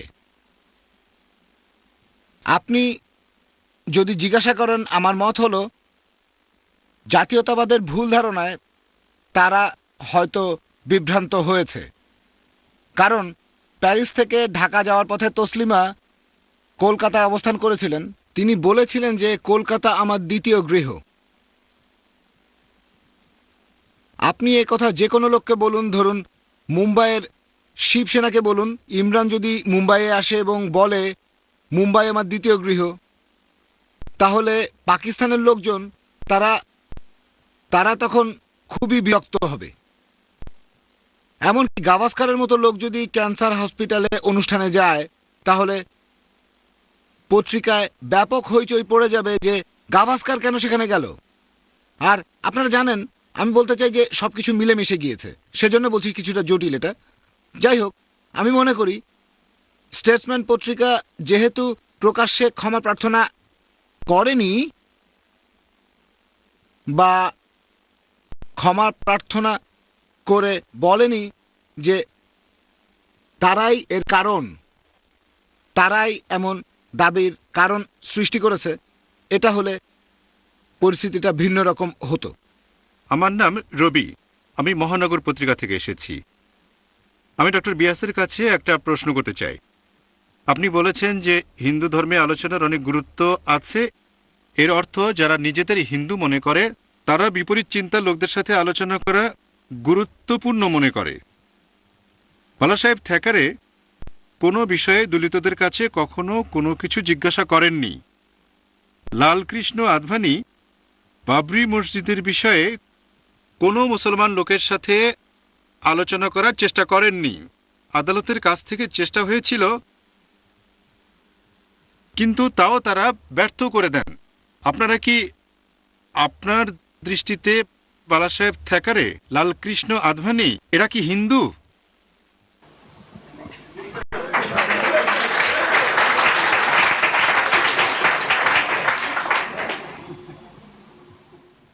আপনাদের কাছে আমার অনুরোধ, প্রথমে আমরা আজকের টপিক নিয়ে আলোচনা করি, তারপর অন্য বিষয় নিয়ে কথা বলবো। হিন্দু ধর্মশাস্ত্রের কথা যদি বলেন, আমি সেটার দায় নিতে রাজি আছি, কিন্তু পৃথিবীর সব হিন্দুদের কাজে দায়ভার তো আমি নিতে পারবো না। হিন্দু ধর্মশাস্ত্রে যদি এমন কিছু থাকে, হিন্দু ধর্মগ্রন্থগুলোতে যদি এমন কিছু থাকে যে আপনি যদি ধর্মের বিরুদ্ধে কথা বলেন, আপনি যদি ভিন্ন মত পোষণ করেন, তাহলে আপনাকে মেরে ফেলা হবে, হাত পা কেটে ফেলা হবে, দেশ থেকে বের করে দেওয়া হবে। এই কথা ধর্মগ্রন্থে কোথায় আছে সেটা আমাকে বলেন, আমি সে ব্যাপারে কথা বলতে রাজি আছি। কিন্তু একজন হিন্দু লোক কি মন্তব্য করেছে সে ব্যাপারে বলতে পারবো না। আর আপনার প্রশ্নটা রাজনৈতিক ব্যাপার নিয়ে। এখন ভারতের রাজনীতির এমন অবস্থা যে সেটা থেকে দূরে থাকতে আমি পছন্দ করি, যদিও আমি জানি জগৎ সংসারে রাজনীতি থেকে দূরে থাকাটা খুবই কঠিন ব্যাপার। এখানে আমি আপনাকে একটা কথা বলবো, আপনি নিজেকেই প্রশ্ন করে দেখেন। এই প্রশ্নের উত্তর লালকৃষ্ণ আদভানি আর বাল থ্যাকারে সাহেবই ভালো দিতে পারবেন, যে হিন্দু ধর্ম অনুযায়ী, সনাতন বেদিক ধর্ম অনুযায়ী তাদেরকে হিন্দু বলা যায় কি না। আমি এই ব্যাপারে মন্তব্য করার কে? এখানে আমি আপনাদের আরেকটা কথা বলবো, ব্যাপারটা ভুলও জানতাম আমি হয়তো। ডক্টর নায়েক বললেন যে ফতোয়া মানে মতামত, এই ব্যাপারটা আগে জানতাম না। এতদিন আমি জানতাম যে ফতোয়া মানে কোনো ধর্মীয় ব্যক্তির রায়, উচ্চ পদের কোনো সিদ্ধান্ত, তারা কেউ আদেশ দিলে সেটাকে ফতোয়া বলা হয়, এটাই জানতাম। তবে আমিও ভুল জানতাম। অনেক মুসলমানও তো এটা জানে না। সেজন্য কোনো ব্যক্তি সম্পর্কে আমার মন্তব্য কোনো কাজে আসবে না। এখানে আমরা কথা বলছি এটা নিয়ে, ধর্মের বিরুদ্ধে কিছু বললে হিন্দু শাস্ত্র তাকে কি শাস্তি দেবে। আর যদি আলোচনা করার কথা বলেন এই ব্যাপারে, আমি আগেই বলেছিলাম আমাদের ধর্মে পূর্ব আর উত্তর পক্ষ বলে একটা ব্যাপার আছে। আপনারা জানেন স্বামী দয়ানন্দ সরস্বতীর সময় অনেক রকম শাস্ত্রের বই পাওয়া যেত। সনাতন বেদিক ধর্মে যে সংশোধন, ধর্ম থেকে কুসংস্কার ছাড়ানো, এই কাজটা শুরু করেছিলেন স্বামী দয়ানন্দ সরস্বতী। আর আপনারাও জানেন দয়ানন্দ সরস্বতীর সময়ে আর উনি চলে যাওয়ার 50 বছর পরেও সনাতন ধর্মে, আর্য ধর্মে বিভিন্ন জায়গায়, বিভিন্ন শহরে, গ্রামে শাস্ত্র তৈরি করা হয়েছে, বই ছাপানো হয়েছে, তাদের পক্ষে বিপক্ষে অনেক কথা হয়েছে। দর্শনের ব্যাপারে শঙ্করাচার্য আর ব্রহ্মাচার্যের মধ্যে একটু মতের অমিল হলো, ব্যাস তারা আলাদা হয়ে গেলেন। এরকম তো অনেক উদাহরণ আছে। এখনকার দিনে কোনো নেতা তিনি যদি কোনো রকম অনুচিত কাজ করেন, সেটার দায় আপনি হিন্দু শাস্ত্রের উপর কেন দিয়ে দেবেন বলেন তো? আপনি তো এই প্রশ্নের উত্তরটা দিলেন না। এতে কিছুই করার নেই, আপনারা সবসময় সরে আসতে পারেন। আপনি বলেছেন যে নিজের কর্মের ফল পরলোকে পাওয়া যায়। আপনি সনাতন বৈদিক ধর্মের প্রতিনিধিত্ব করছেন। এখন আপনি আমাকে বলেন আপনার মত অনুযায়ী কোন জিনিসটাকে কর্ম বলবেন? কর্মের সংজ্ঞা কি? কর্ম। আপনি খুব সুন্দর প্রশ্ন করেছেন। তার আগে একটা কথা বলি, মিস্টার সাহানি তার লেকচারে একটা কথা বলেছিলেন যে সমস্যাটা হচ্ছে সব ধর্মেরই একটা গ্রন্থ আছে, আর এখন সেরকম গ্রন্থ বিশ্বাস করা যায় না যেটা হাজার হাজার বছর আগে, লাখ লাখ বছর আগে পৃথিবীতে এসেছে। এ ব্যাপারে কোনো মন্তব্য করতে হলে আমি বলবো আপনি কোনো ধর্ম না মেনে অধার্মিক হতে পারবেন না। আপনার সে অধিকার অবশ্যই আছে, তবে আপনার এমন কোনো অধিকার নেই যে আপনি অন্যদেরও বলবেন ধর্ম বলে কিছু নেই, কোনো ধর্ম মানার দরকার নেই।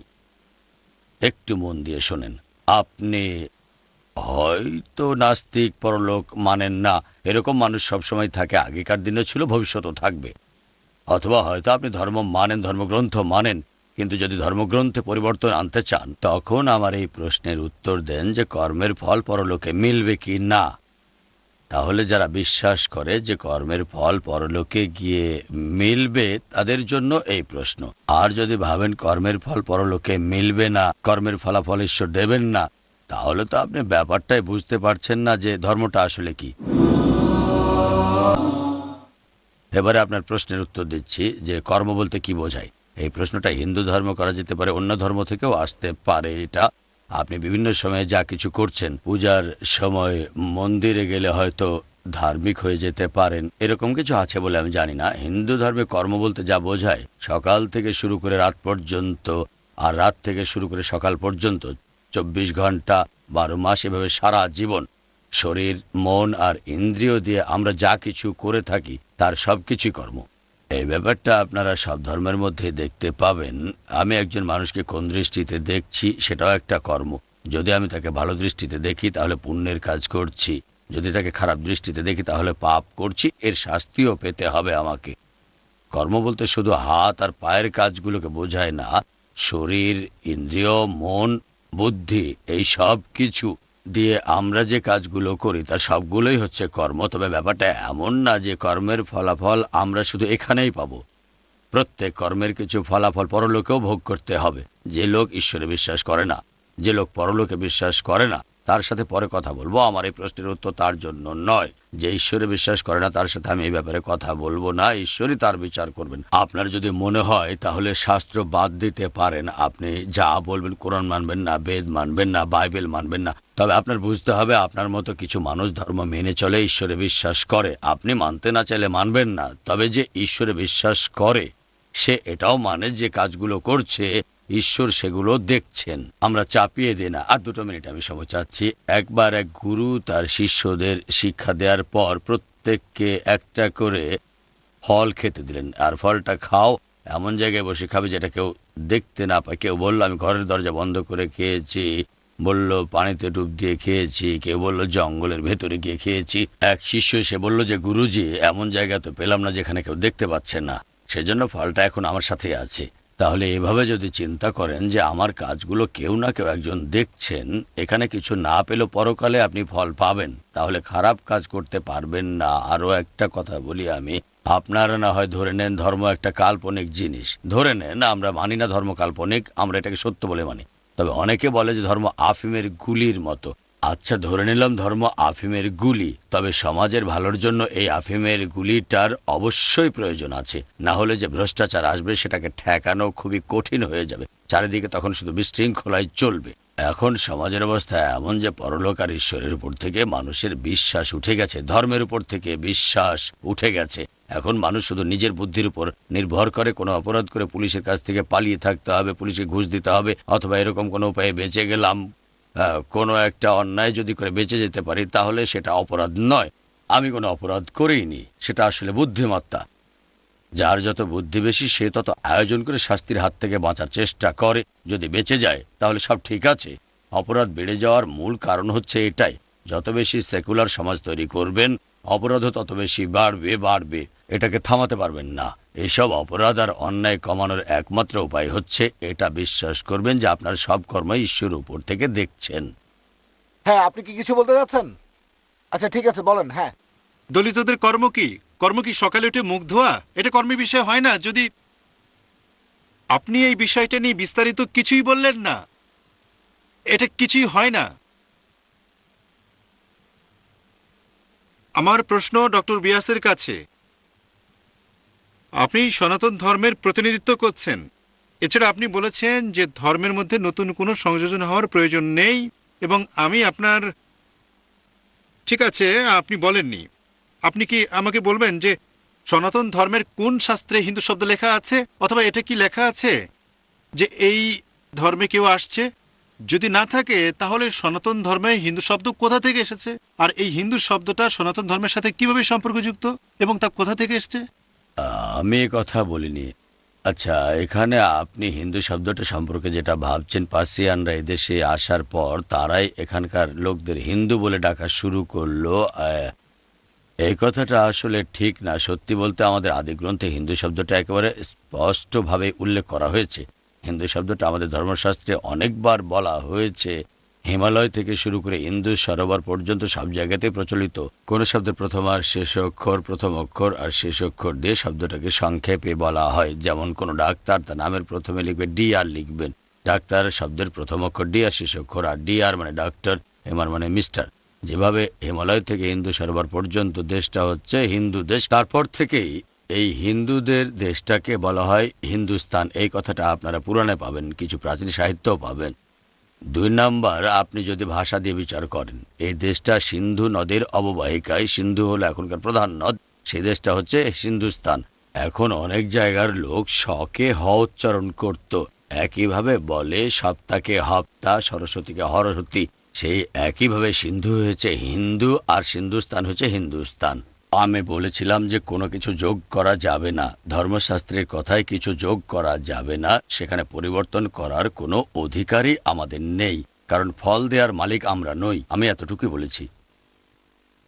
দাঁড়ান দাঁড়ান দাঁড়ান, এক মিনিট আমি দাঁড়ান। একটা মন্তব্য করতে চাই, একটা মন্তব্য করব, খুব সংক্ষেপে, খুব সংক্ষেপে। 10 মিনিট সময়। একটু আগে এক ভাই ডক্টর বিয়াসকে প্রশ্ন করলেন, তিনি হিন্দু শব্দটার সঠিক সংজ্ঞা দিয়েছেন, বলেছেন হিন্দু হলো সেই লোক যে বাস করে ইন্ডিয়ায়, হিন্দুস্তানে। তবে এটা হচ্ছে ভৌগোলিক সংজ্ঞা, যদি এটা মানেন তাহলে আমিও একজন হিন্দু। তবে ভাই প্রশ্ন করেছেন যে হিন্দু ধর্মগ্রন্থে কি হিন্দুইজমের ধর্মীয় কোনো সংজ্ঞা আছে কিনা। আমি কম্পারেটিভ রিলিজিয়নের একজন ছাত্র, এরকম কিছু আমি জানি না। স্বামী বিবেকানন্দ এই সংজ্ঞাটার সাথে একমত ছিলেন যে হিন্দু একটা ভৌগোলিক সংজ্ঞা, এর অর্থ সেই লোকজন যারা বাস করে সিন্ধু নদের অববাহিকায়। এভাবে বললে আমিও হিন্দু। তবে এই ধর্মটাকে আসলে বলা উচিত বেদান্তবাদী ধর্ম, যারা বেদ অনুসরণ করে। আরেকটা ব্যাপার বলি, আপনি বলেছিলেন যে আমি বলেছিলাম ফতোয়া মানে মতবাদ। হ্যাঁ, আমি এটা বলেছি। তবে এই মতবাদটা যদি একজন বিচারক দেন তার বিচারের চেয়ারে বসে, তখন সেই মতবাদটাকে বলা হয় রায়। তাহলে ফতোয়া একটা বিচারকের রায়ও হতে পারে, এটা জেনে রাখেন। কোরআন পরিষ্কার বলছে, সূরা ফুরকান অধ্যায় নম্বর 25 আয়াত নম্বর 59, তোমাদের সন্দেহ থাকলে জ্ঞানীদের জিজ্ঞেস করো। কোরআন যদি ঔষধের কথা বলে, আপনার কোনো দ্বিধা থাকলে তখন ফতোয়া নেবেন একজন ডাক্তারের। আমার ফতোয়া দেওয়ার অধিকার আছে যখন কোরআন ঔষধ সম্পর্কে বলছে, আমার অধিকার আছে মতামত দেওয়ার অধিকার। তবে যদি ফিকা আর মাসাইল সম্পর্কে বলেন, ফতোয়া দিতে পারি, সেটা গ্রহণযোগ্যতা থাকবে না, যেতে হবে ফকিহের কাছে। একইভাবে ফতোয়া জারি করেন যদি কোনো বিচারকের চেয়ারে বসে, এটাকে বলা হয় রায়। তবে সাধারণ মানুষ যদি বলে, সেটা হবে সাধারণ মানুষের মতামত। আমার প্রশ্নটা ডক্টর জাকির নায়েকের কাছে। আমরা তো তসলিমা নাসরিনের লজ্জা বইটা নিয়ে অনেক কথা বললাম। এখন আপনি কি সালমান রুশদির স্যাটানিক ভার্সেস সম্পর্কে কিছু কথা বলবেন? বোন প্রশ্ন করলেন একই রকম, যে আমরা অনেক কথা বলেছি তসলিমা নাসরিনের লজ্জা বইটা নিয়ে। এখন স্যাটানিক ভার্সেসের ব্যাপারে শুনতে চান, এটার উপরে একটা লেকচার দিতে পারি, যদিও এখানে লেকচার দেব না। আর রায়ের কথা যদি বলেন, এখানেও একই ব্যাপার, রায়টা এখানে বদলাচ্ছে না, একই। তবে আপনি যদি স্যাটানিক ভার্সেস বইটা সম্পর্কে কিছু জানতে চান, আমি এটা মানি যে সালমান রুশদি আমাদের নবীজি সাল্লাল্লাহু সাল্লামকে অবমাননা করেছেন, নবীজির স্ত্রীগণের অবমাননা করেছেন, যারা হলেন উম্মুল মুমিনিন, সব মুসলিমদের মা, এটা করেছে। তবে আমি একটা ব্যাপার বুঝতে পারছি না, যে অন্যান্য বিশেষজ্ঞরা এটা কেন বলেন না যে ওই বইটাতে আর কি কি লেখা আছে। আমি এ ব্যাপারে বলতে পারবো কারণ আমি এই স্যাটানিক ভার্সেস পড়েছি, বইটা আমার পড়া। যদি আপনি পড়তে চান তাহলে চলে যান লন্ডন বা আমেরিকায়, সেখানে বইটা পাবেন। আমি লন্ডন আমেরিকায় গিয়েছি।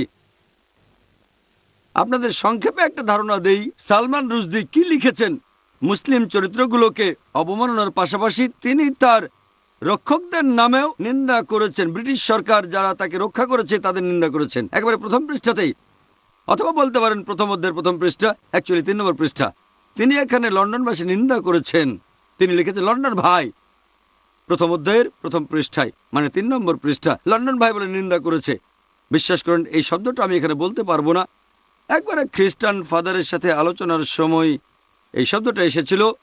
বুক অব ডিউটেরোনমি অধ্যায় 23 অনুচ্ছেদ 2 বলছে যে ড্যাশ ড্যাশ, আমি শব্দটা বলছি না, ড্যাশ 10 প্রজন্ম পর্যন্ত সমবেত প্রার্থনায় আসতে পারবে না।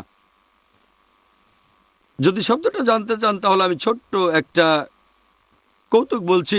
রাজপ্রাসাদে একবার একটা পার্টি চলছে, যখনই কারো টেবিলে খাবার দরকার তারা ছড়া বলছে। তাই ডিউক বলল, queen so fine pass the wine. একজন লোক ছিল যে ভালো নিয়ম কানুন জানে না, সে তখন চাচ্ছে কাস্টার্ড, তাই সে বলল Duke the dash pass the custard. এখন বুঝলেন শব্দটা কি? যদি না জানেন তাহলে বাইবেল দেখতে পারেন, সেখানে 3 বার আছে। সালমান রুশদি শব্দটা ব্যবহার করেছেন 29 বার। 29 বার, চিন্তা করেন। আর মজার ব্যাপার হচ্ছে, ব্রিটিশ সরকার বাক স্বাধীনতার কথা বলে। একটা আর্টিকেল ছাপা হয়েছিল দ্য ডেইলি নিউজে লন্ডনে মে মাসের 22 তারিখে 1989 সালে। একটা খবর এসেছিল নিষিদ্ধ করার ব্যাপারে। কাকে নিষিদ্ধ করবে? সালমান রুশদিকে না, নিষিদ্ধ করা হবে মিকি নামে আমেরিকার এক অভিনেতাকে। মিকি ইংল্যান্ডে এসে 4 অক্ষরের একটা শব্দ বলেছিল মার্গারেট থ্যাচারের পলিসির ব্যাপারে। আপনারা এই শব্দটাও আমাকে বলতে বলবেন না, এটা হলো ফাদার আঙ্কেল কাজিন কিং। না জানলে যে জানে তাকে জিজ্ঞেস করেন। 4 অক্ষরের শব্দ বলেছিল মার্গারেট থ্যাচারের পলিসিকে উদ্দেশ্য করে। আর তখন সেই ব্রিটিশ পার্লামেন্টের এমপিরা বলল একে নিষিদ্ধ করো। সালমান রুশদি সেই একই শব্দ ব্যবহার করেছেন, একই শব্দ, তবে এটাকে করেছেন অ্যাক্টিভ, অ্যাক্টিভ আইএনজি ইং। 4 অক্ষরকে করেছেন 7 অক্ষর। আর একটা প্যারাগ্রাফে 270 নম্বর পৃষ্ঠায় এটা আছে, একটা প্যারাগ্রাফে এই শব্দটা লিখেছেন 4 বার। 4 অক্ষরের শব্দের সাথে ইং, তার মানে অ্যাক্টিভ। মার্গারেট থ্যাচারের কাজের বর্ণনায় বলেছেন এটা ব্রিটিশ ঠিকই হজম করেছে। এই পক্ষপাতিত্ব কেন? সেই অভিনেতা 4 অক্ষরের শব্দটা বলেছেন মার্গারেট থ্যাচারের পলিসিকে, তাকে নিষিদ্ধ করলেন। সালমান রুশদিকে যারা সমর্থন করেছে তাদের কেউই আমেরিকান অভিনেতাকে সাহায্য করতে আসেনি। কেন? দুমুখনীতি কেন? তিনি বলেছেন 4 বার শব্দটা অ্যাক্টিভ করেছেন। যদি পুরো বইয়ে দেখেন এই শব্দটা আছে মোট 52 বার, প্রত্যেক সপ্তাহের জন্য একটা, মোট 52 বার। আমি এই বইটা পড়েছি সেজন্য বলতে পারছি। 5 বার শুধু 4 অক্ষরের শব্দটা ব্যবহার করেছেন। ইং এ ইং আমেরিকান ইং অ্যালিজ, এভাবে ডিকশনারি বানাতে পারেন। আর এছাড়াও তিনি বইটাতে নিন্দা করেছেন প্রধানমন্ত্রীর নামে, সাবেক প্রধানমন্ত্রী সে সময় তিনি ছিলেন। আর তিনি বলেছেন সেখানে বিভিন্ন চরিত্রের কিছু ডাক নাম দিয়েছেন, যেমন একজন হচ্ছে চামচা, তিনি নিজের নাম সেখানে লিখেছেন চামচা, অথবা জিব্রিল, অথবা পুন্নু। আর মার্গারেট থ্যাচারকে বলেছেন ম্যাগি। তারপর বলেছেন টর্চার। টর্চার মানে কি জানেন? মানে থ্যাচার। তিনি লিখেছেন টর্চার, তারপর ফুল স্টপ। একটা শব্দের সেন্টেন্স, অসাধারণ। সালমান রুশদির লেখনের প্রশংসা করি। এক শব্দের সেন্টেন্স, টর্চার, ফুল স্টপ। ম্যাগেদা 5 অক্ষরের শব্দ, আর বলবো না আমি, এটা হলো মাদি কুকুর। তিনি লিখেছেন টর্চার, ফুল স্টপ, ম্যাগিদা 5 অক্ষরের শব্দ। হ্যাঁ, আমি প্রশ্নটার উত্তর দিচ্ছি। বোন প্রশ্ন করেছেন, উনি স্যাটানিক ভার্সেসের ব্যাপারে জানতে চেয়েছেন, আর সালমান রুশদি সম্পর্কে আমার মন্তব্য। উনার ব্যাপারে আমার মন্তব্য আগের মতোই থাকছে। উনি আলোকপাত করতে বললেন, আমি সেটাই করছি। যদি অনুমতি দেন তাহলে হয়তো কয়েক মিনিট লাগবে। আমাদের মধ্যে কতজন স্যাটানিক ভার্সেসের ব্যাপারে এই কথাগুলো জানতেন? ও, খুব ভালো, 2-3 জন। আচ্ছা, 3 জন। আপনি কি এই কথাগুলো জানতেন? থ্যাচারকে যে টর্চার বলা হয়েছে? খুব ভালো, এখানে অনেক বুদ্ধিমান মানুষ আছেন, তবে সাধারণ দর্শকরা জানেন না। তাহলে হ্যাঁ, ঠিক আছে, প্লিজ আমাকে উত্তর দিতে দেন, তারপর আপনি বলেন। ভাই, আমি জানি লোকজনের প্রসঙ্গে বলবে যে মার্গারেট থ্যাচার লৌহ মানবী, তিনি ভাবপ্রবণ হন না, তিনি খুব শক্ত। আমি একমত। যদি 5 অক্ষরের শব্দটা বলেন, যদি মাদি কুকুর বলেন, তিনি কিছু মনে করবেন না। তবে চিন্তা করেন, যদি তার ছেলের কাছে যান, মার্ক থ্যাচার, হয়তো টিভিতে দেখেছেন, সে একজন রাগবি খেলোয়াড়। যদি মার্কের কাছে গিয়ে বলেন, মার্ক, সালমান রুশদি বলেছে আপনি নাকি একজন SOB, সানা বা 5 অক্ষরের শব্দ, আমি শিওর আপনাকে পেটাবে। সে তখন বাক স্বাধীনতায় বিশ্বাস করবে না। যদি বলেন, মার্ক, সালমান রুশদি বলেছে আপনি একজন SOB, son of a dash, sure আপনাকে ধরে পেটাবে। এমনকি ব্রিটিশ লোকজন সংবেদনশীল, তবে তাদের সংবেদনশীলতা এক একজনের ক্ষেত্রে এক এক রকম হয়ে থাকে। কেউ হয়তো বিশেষ কিছু শব্দের প্রতি সংবেদনশীল। ধরেন, আপনি পাশের রাস্তায় যদি যান, লোকজন একে অন্যের নামে নিন্দা করছে, মাকে নিয়ে, বোনকে নিয়ে। সালমান রুশদি তার বইয়ে যেসব শব্দ লিখেছে সেটাই। চিন্তা করেন, হিন্দিও লিখেছে, বেহেন, তারপর 4 অক্ষর। তাহলে আপনি রাস্তার লোকটার নিন্দা করলে সেই ব্যাপারে কিছুই বুঝতে পারবে না, কারণ সেই ব্যাপারে অভ্যস্ত। তবে যদি তাকে সরল ভাষায় কথাটা বলেন, যেটা কম অপমানজনক, সেই নিন্দার চেয়ে হয়তো বললেন তোমার মা একজন পতিতা, তখন সেই রাস্তার লোকের কাছেও সেই ব্যাপারটা খারাপ লাগবে, সে আঘাত পাবে। প্রত্যেক মানুষ তার নিজের ক্ষেত্র অনুযায়ী এক এক রকম সংবেদনশীল। আর ব্রিটিশ সরকার বাক স্বাধীনতার কথা বললেও এটাতে বিশ্বাস করে না, কারণ শেখ আহমেদ দিদাত বলেছিলেন, আমাকে বিবিসিতে 5 মিনিট সময় দেন, আমি শুধু সালমান রুশদির কথাগুলোর উদ্ধৃতি দেব, তাহলে আমি কোনো দাতব্য প্রতিষ্ঠানে 50,000 পাউন্ড দান করব। তারা প্রত্যাখ্যান করেছিল।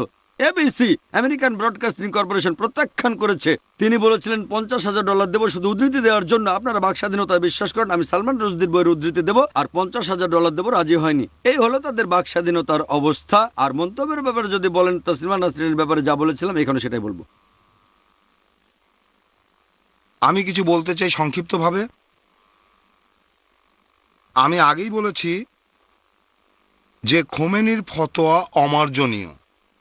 যদি তা বাতিল করা যেত, বা বরং তা বাতিল করা যেত, যেমন সাম্প্রতিক এক সংবাদে 5 বছর পর বলা হয়েছে 5 সপ্তাহ পর এটা বাতিল করা যেত, কিন্তু তা বাতিল করা হয়নি। এর কারণ রাজনৈতিক। এটাই প্রথম বিষয়। এটা আমি ক্রমাগতভাবে বলছি। এই ধরনের অনেক ধর্মীয় বিবাদে রাজনৈতিক ক্রোধ দেখা যায়, এখানেও প্রথম। দ্বিতীয়ত, আমি মনে করি না যে ব্যক্তিগতভাবে রুশদিকে একেবারে ক্ষমা করে দিতে হবে। হয়তো তিনি ইচ্ছাকৃতভাবে গ্রহণ করেছেন, যাকে আমি বলবো পাশ্চাত্যের অত্যন্ত উদ্ধত অবস্থান। আপনি যদি দায়িত্ব ছাড়া বাক স্বাধীনতায় বিশ্বাস করেন, তাহলে যে কোনো স্থানের প্রতিক্রিয়া আপনাকে গ্রহণ করতেই হবে। পালিয়ে থাকার পরিবর্তে আমি বলতে পারতাম, সব অর্থ নিয়ে আপনি প্রস্তুত থাকেন এবং তা গুনতে থাকেন। আমি যদি প্রকাশ্যে আপনাকে অপমান করি, তাহলে আপনার কাছ থেকে প্রতিক্রিয়া শোনার জন্য আমাকে প্রস্তুত থাকতেই হবে, পালিয়ে যাওয়া যাবে না। যে সরকারকে তিনি আগে অপমান করেছেন, সেই সরকারই তাকে আশ্রয় দিচ্ছে। এর মধ্যে বিরাট একটা অস্বাভাবিক ব্যাপার আছে, তবে অনুধাবন করুন যে এর মধ্যে কোনো যুক্তি নেই। একটা বিষয় অনুধাবন করুন যে অ্যাংলো স্যাক্সন বিশ্বে সাধারণভাবে একটা ক্রমবর্ধমান মত এই যে ইসলামিক মৌলবাদে এখন মিলিট্যান্ট ইসলাম 1 নম্বর শত্রুস্থান দখল করে নিয়েছে। এটা হয়েছে কমিউনিজমের পতনের পর। কমিউনিজম নয়, এর পরিবর্তে এখন সামরিক হুমকি হয়েছে মিলিট্যান্ট ইসলাম। এসব বিষয়ে আপনারা জানতে পারেন। উপসাগরীয় যুদ্ধ থেকে আপনারা জানেন ইরান এবং আরও অনেক দেশ, এবং এ কথাই আমি বলেছিলাম, আপনাদের অবশ্যই বুঝতে হবে মৌলবাদের অনেকটাই আসে প্রথমত সমাজের কিছু দৃষ্টিভঙ্গি থেকে, যা পাশ্চাত্যের ধর্মনিরপেক্ষ ভাবধারায় নেই। দ্বিতীয়ত, অনেক দেশ, বিশেষ করে পশ্চিম এশিয়ার দেশগুলোতে পাশ্চাত্যের ঔদ্ধত্যের প্রতিক্রিয়া হয়। তারা ঔপনিবেশিক পরবর্তী ভাবধারায় প্রতিক্রিয়া জানায় যেখানে তারা স্বাধীন রাষ্ট্র হিসাবে স্বাবলম্বী হতে চায়, অথচ অনুধাবন করুন তারা তা পারে না। এমনকি সমৃদ্ধ আরব দেশগুলো পারে না।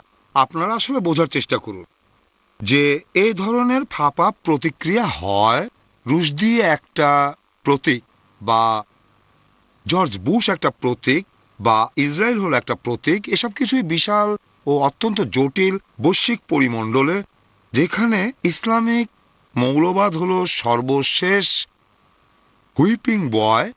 এর আগে আরও হতে পারত রাশিয়া, সোভিয়েত ব্লক এবং এভাবে আরও অনেকে। এটাই যথেষ্ট। সম্ভবত এটাই আমাদের শেষ প্রশ্ন। হ্যাঁ, আমি প্রশ্ন করছি মিস্টার অশোক সাহানের কাছে। তসলিমার বিষয়ে আমরা অনেক আলোচনা করেছি এবং আমি মনে করি আনুপাতিক হারে তা অনেক কম, কারণ গত বছর মুম্বাইয়ে আমাদের এমন পরিস্থিতির সৃষ্টি হয়েছিল। ভারতের সচিত্র মিডিয়া শিবাজির ওপর একটা নিবন্ধ প্রকাশ করে এবং টাইমস অফ ইন্ডিয়া প্রথম ক্ষমা প্রার্থনা করে। আমার প্রশ্ন হলো, টাইমস অফ ইন্ডিয়া সম্ভবত ভিন্ন প্রক্রিয়ায় বাক স্বাধীনতা চেপে রাখার হুমকির পথে যেতে পারত। কিছু কিছু অর্থে আমরা কি ভারতে কিছুটা সাংস্কৃতিক ভুল ধারণাকে নিজেরাই সংকুচিত করে বসবাস করছি না? এই শিবাজি দৃষ্টান্ত হিসেবে বর্তমানে একক ও অনেক দৃষ্টান্ত পাওয়া যায়, অথচ তসলিমার ঘটনা অনেক বেশি উজ্জ্বল হয়ে উঠেছে। এমনকি মহারাষ্ট্রের উচ্চ শ্রেণীর পত্রিকাগুলো ওইসব সমর্থন করে বলেছে যে শিবাজিকে সম্মান জানাতে হবে।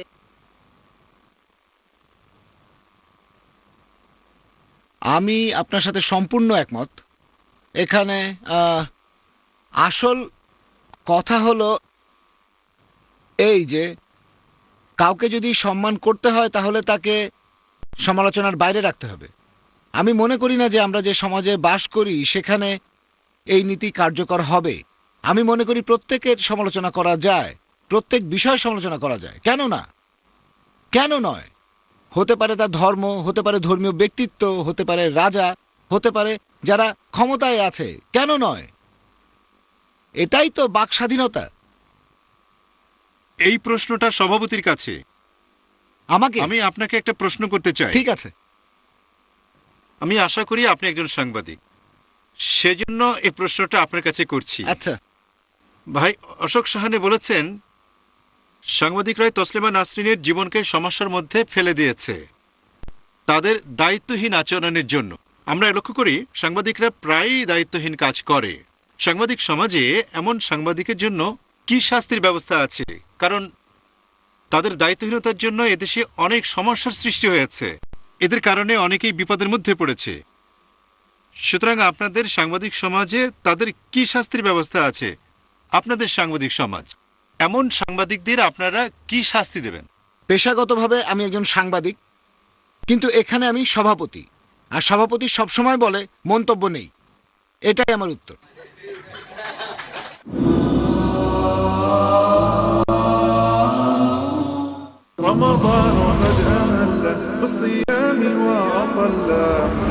আসসালামু আলাইকুম, আমি মোহাম্মদ বদরুদ্দোজা নদভী আমার পক্ষ থেকে এবং পিস টিভি বাংলার পক্ষ থেকে আপনাদেরকে জানাই রমজানুল মুবারকের আন্তরিক মুবারকবাদ। রমজান একটা অতি পবিত্র মাস। এই মাসে আল্লাহ পাক কোরআন নাজিল করেছেন। এই মাসের মধ্যে রয়েছে লাইলাতুল কদর, সিয়াম এবং কিয়াম। এই মাসে ইবাদতের গুরুত্বপূর্ণ বিষয়গুলির সন্নিবেশন আল্লাহ ঘটিয়ে দিয়েছেন। আল্লাহ রাসূল সাল্লাল্লাহু আলাইহি ওয়াসাল্লাম বলছেন যে এই উম্মাত ততদিন কল্যাণের উপর প্রতিষ্ঠিত থাকবে যতদিন তারা সূর্য অস্ত যাওয়ার সাথে সাথে ইফতার করবে। ইবাদতের জগতে সিয়ামের দৃষ্টান্ত কোনো ইবাদত নেই। রমজানের প্রবেশের সাথে সাথে সমস্ত জাহান্নামের দরজাগুলিকে বন্ধ করে দেওয়া হয় এবং এরপরে জান্নাতের দরজাগুলি খুলে দেওয়া হয়। আল্লাহর সন্তুষ্টির আশায় ইবাদতের নিয়তে খাওয়া পান করা, জৈবিক চাহিদা পূর্ণ করা থেকে বিরত থাকার নাম হলো সাওম। জানুন মাহে রমজানের গুরুত্বপূর্ণ বিষয়গুলো। দেখুন তোহফায়ে রমজান প্রতিদিন সন্ধ্যা 6:30 ও পুনঃ সম্প্রচার দুপুর 12টায় বাংলাদেশে পিস টিভি বাংলায়। أفغير الله أبتغي حكما وهو الذي أنزل إليكم الكتاب مفصلا والذين آتيناهم الكتاب يعلمون أنه منزل من ربك بالحق فلا تكونن من الممترين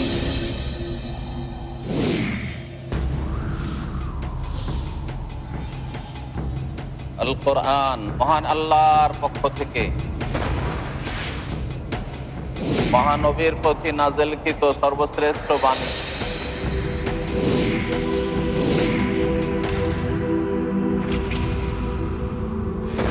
শিরকের বিরুদ্ধে তাওহীদ প্রতিষ্ঠায়, মানবতার কল্যাণে।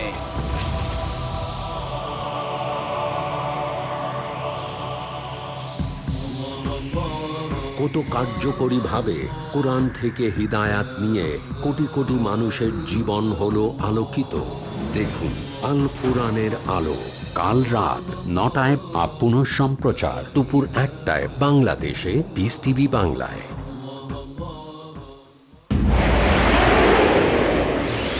ডক্টর জাকিরের আন্তরিক বার্তা, ইসলামিক বোম। ইসলাম এসেছে আরবি মূল শব্দ সালম বা সালমুন থেকে, যার অর্থ শান্তি। এটা মূল শব্দ সিলম থেকেও এসেছে, যার অর্থ নিজের ইচ্ছাকে আল্লাহর কাছে সমর্পণ করা। মানুষ ভয় পায় একদিন হয়তো আরবদের হাতে নিউক্লিয়ার বোম চলে আসতে পারে। তারা বুঝতে পারে না ইসলামিক বোম, শান্তির বোম অনেক আগেই পড়ে গেছে। এটা পড়েছে যেদিন নবী মুহাম্মদ সাল্লাল্লাহু আলাইহি সাল্লাম জন্মগ্রহণ করেন। পিস টিভি বাংলা, মানবতার সমাধান।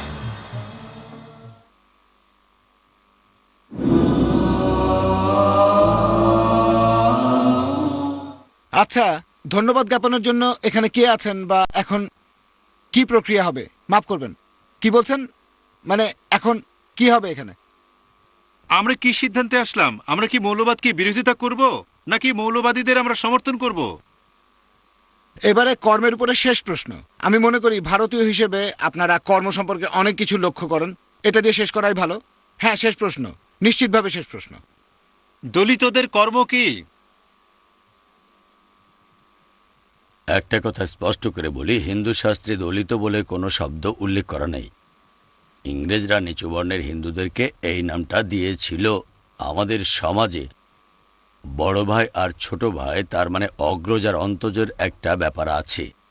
এখানে অনেক কিছুই কর্মের ফল। আপনি যদি ব্রাহ্মণ, ক্ষত্রিয়, বৈশ্য আর শূদ্রদের সম্পর্কে জানতে চান, তাহলে আমি সংক্ষেপে এটুকুই বলবো, আমাদের ধর্মে কিছু কর্ম আছে যেগুলো সব মানুষের জন্যই এক।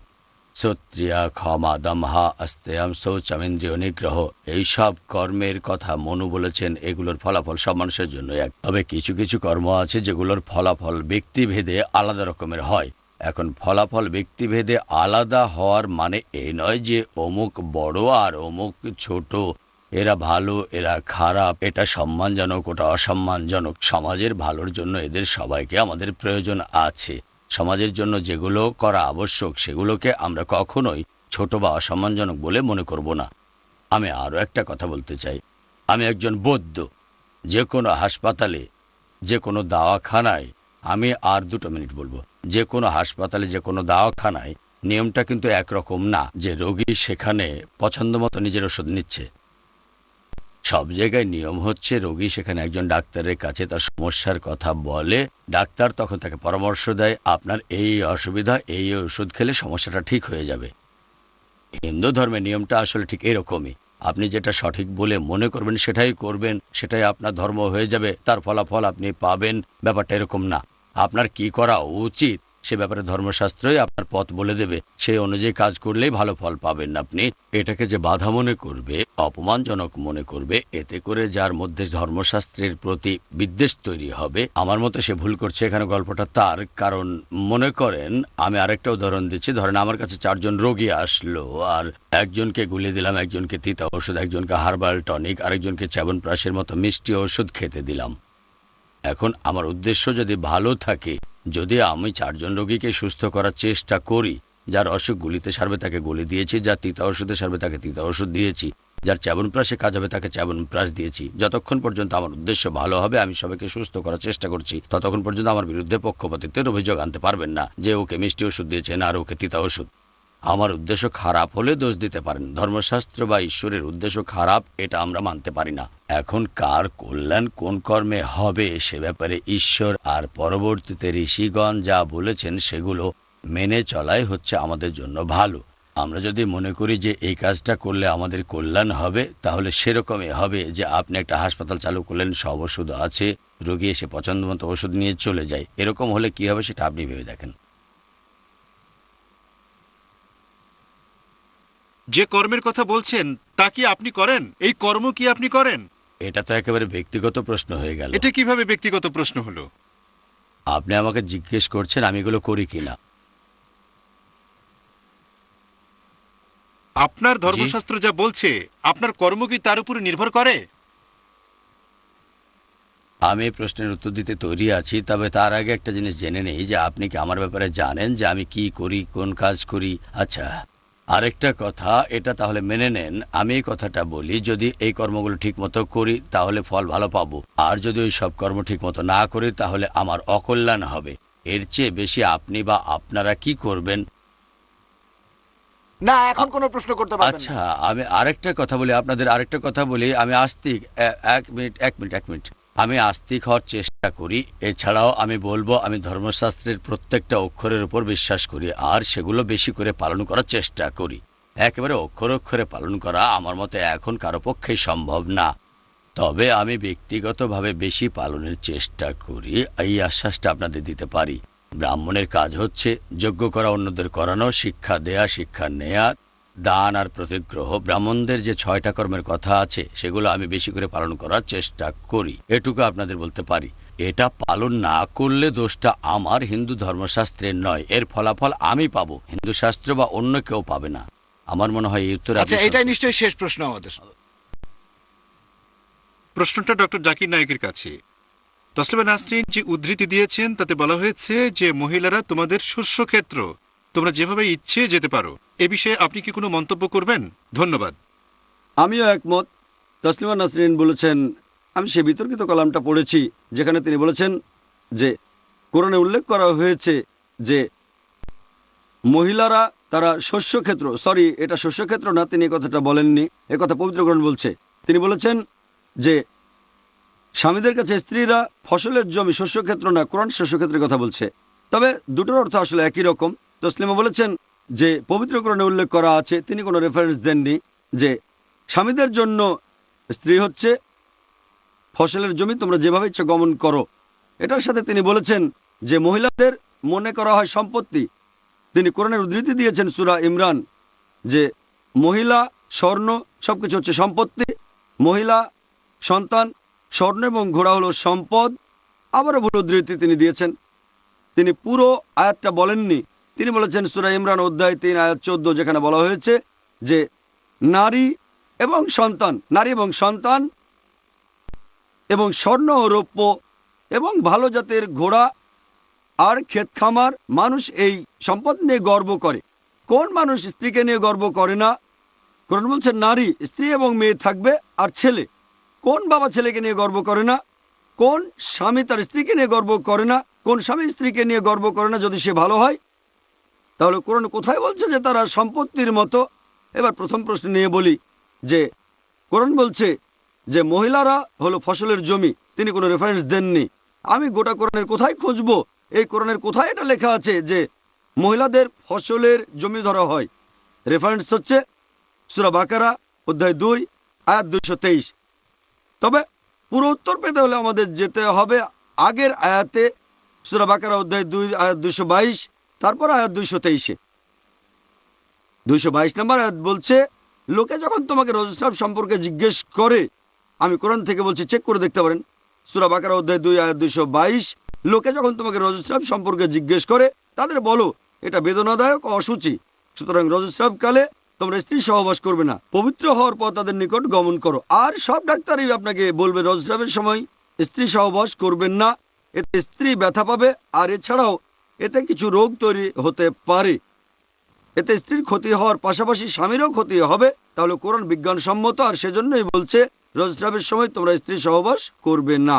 এরপর 223 নম্বর আয়াত বলছে, পরের আয়াত সূরা বাকারা অধ্যায় 2 আয়াত 223 বলছে যে তোমাদের স্ত্রীগণ তোমাদের শস্যক্ষেত্র যেভাবে ইচ্ছা গমন করতে পারো, গমন করো, আল্লাহ যেভাবে তোমাদের আদেশ দিয়েছেন। কোরআন বলছে রজস্রাবকালে তোমরা স্ত্রী সহবাস করো না, এটা বাদে তাদের সাথে ভালো ব্যবহার করবে, যখন ইচ্ছা হয় তুমি তার কাছে যাবে, আর যখন তার ইচ্ছা হয় সে আসবে। এর মধ্যে ক্ষতিটা কি হচ্ছে? এটাও ভুল উদ্ধৃতি, যেন মহিলারা এক ধরনের সম্পত্তি।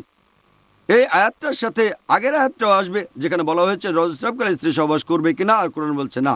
এটা দুজনের জন্য ব্যথা আর অসুচি। আশা করি উত্তরটা পেয়েছেন। বন্ধুরা, আমরা খুব সুন্দর অনুষ্ঠান করলাম। আমার মনে হয় যথেষ্ট আলোচনা হয়েছে, আমাদের এবার শেষ করতে হবে। অশোক সাহানি তার ভাষণে বলেন যে কেউ যদি ধর্মনিরপেক্ষতা অনুসরণ করে তাহলে সমস্যা দেখা দেবে। ডক্টর বিয়াস সনাতন ধর্মের প্রতিনিধিত্ব করছেন, এর অর্থ হলো তিনি বলতে চান যে প্রকৃতিগতভাবে সনাতন ধর্ম মৌলবাদী? না, আমি এই প্রশ্নটা করার অনুমতি দেব না, কারণ আমরা ইতিমধ্যে অনেক সময় পার করেছি।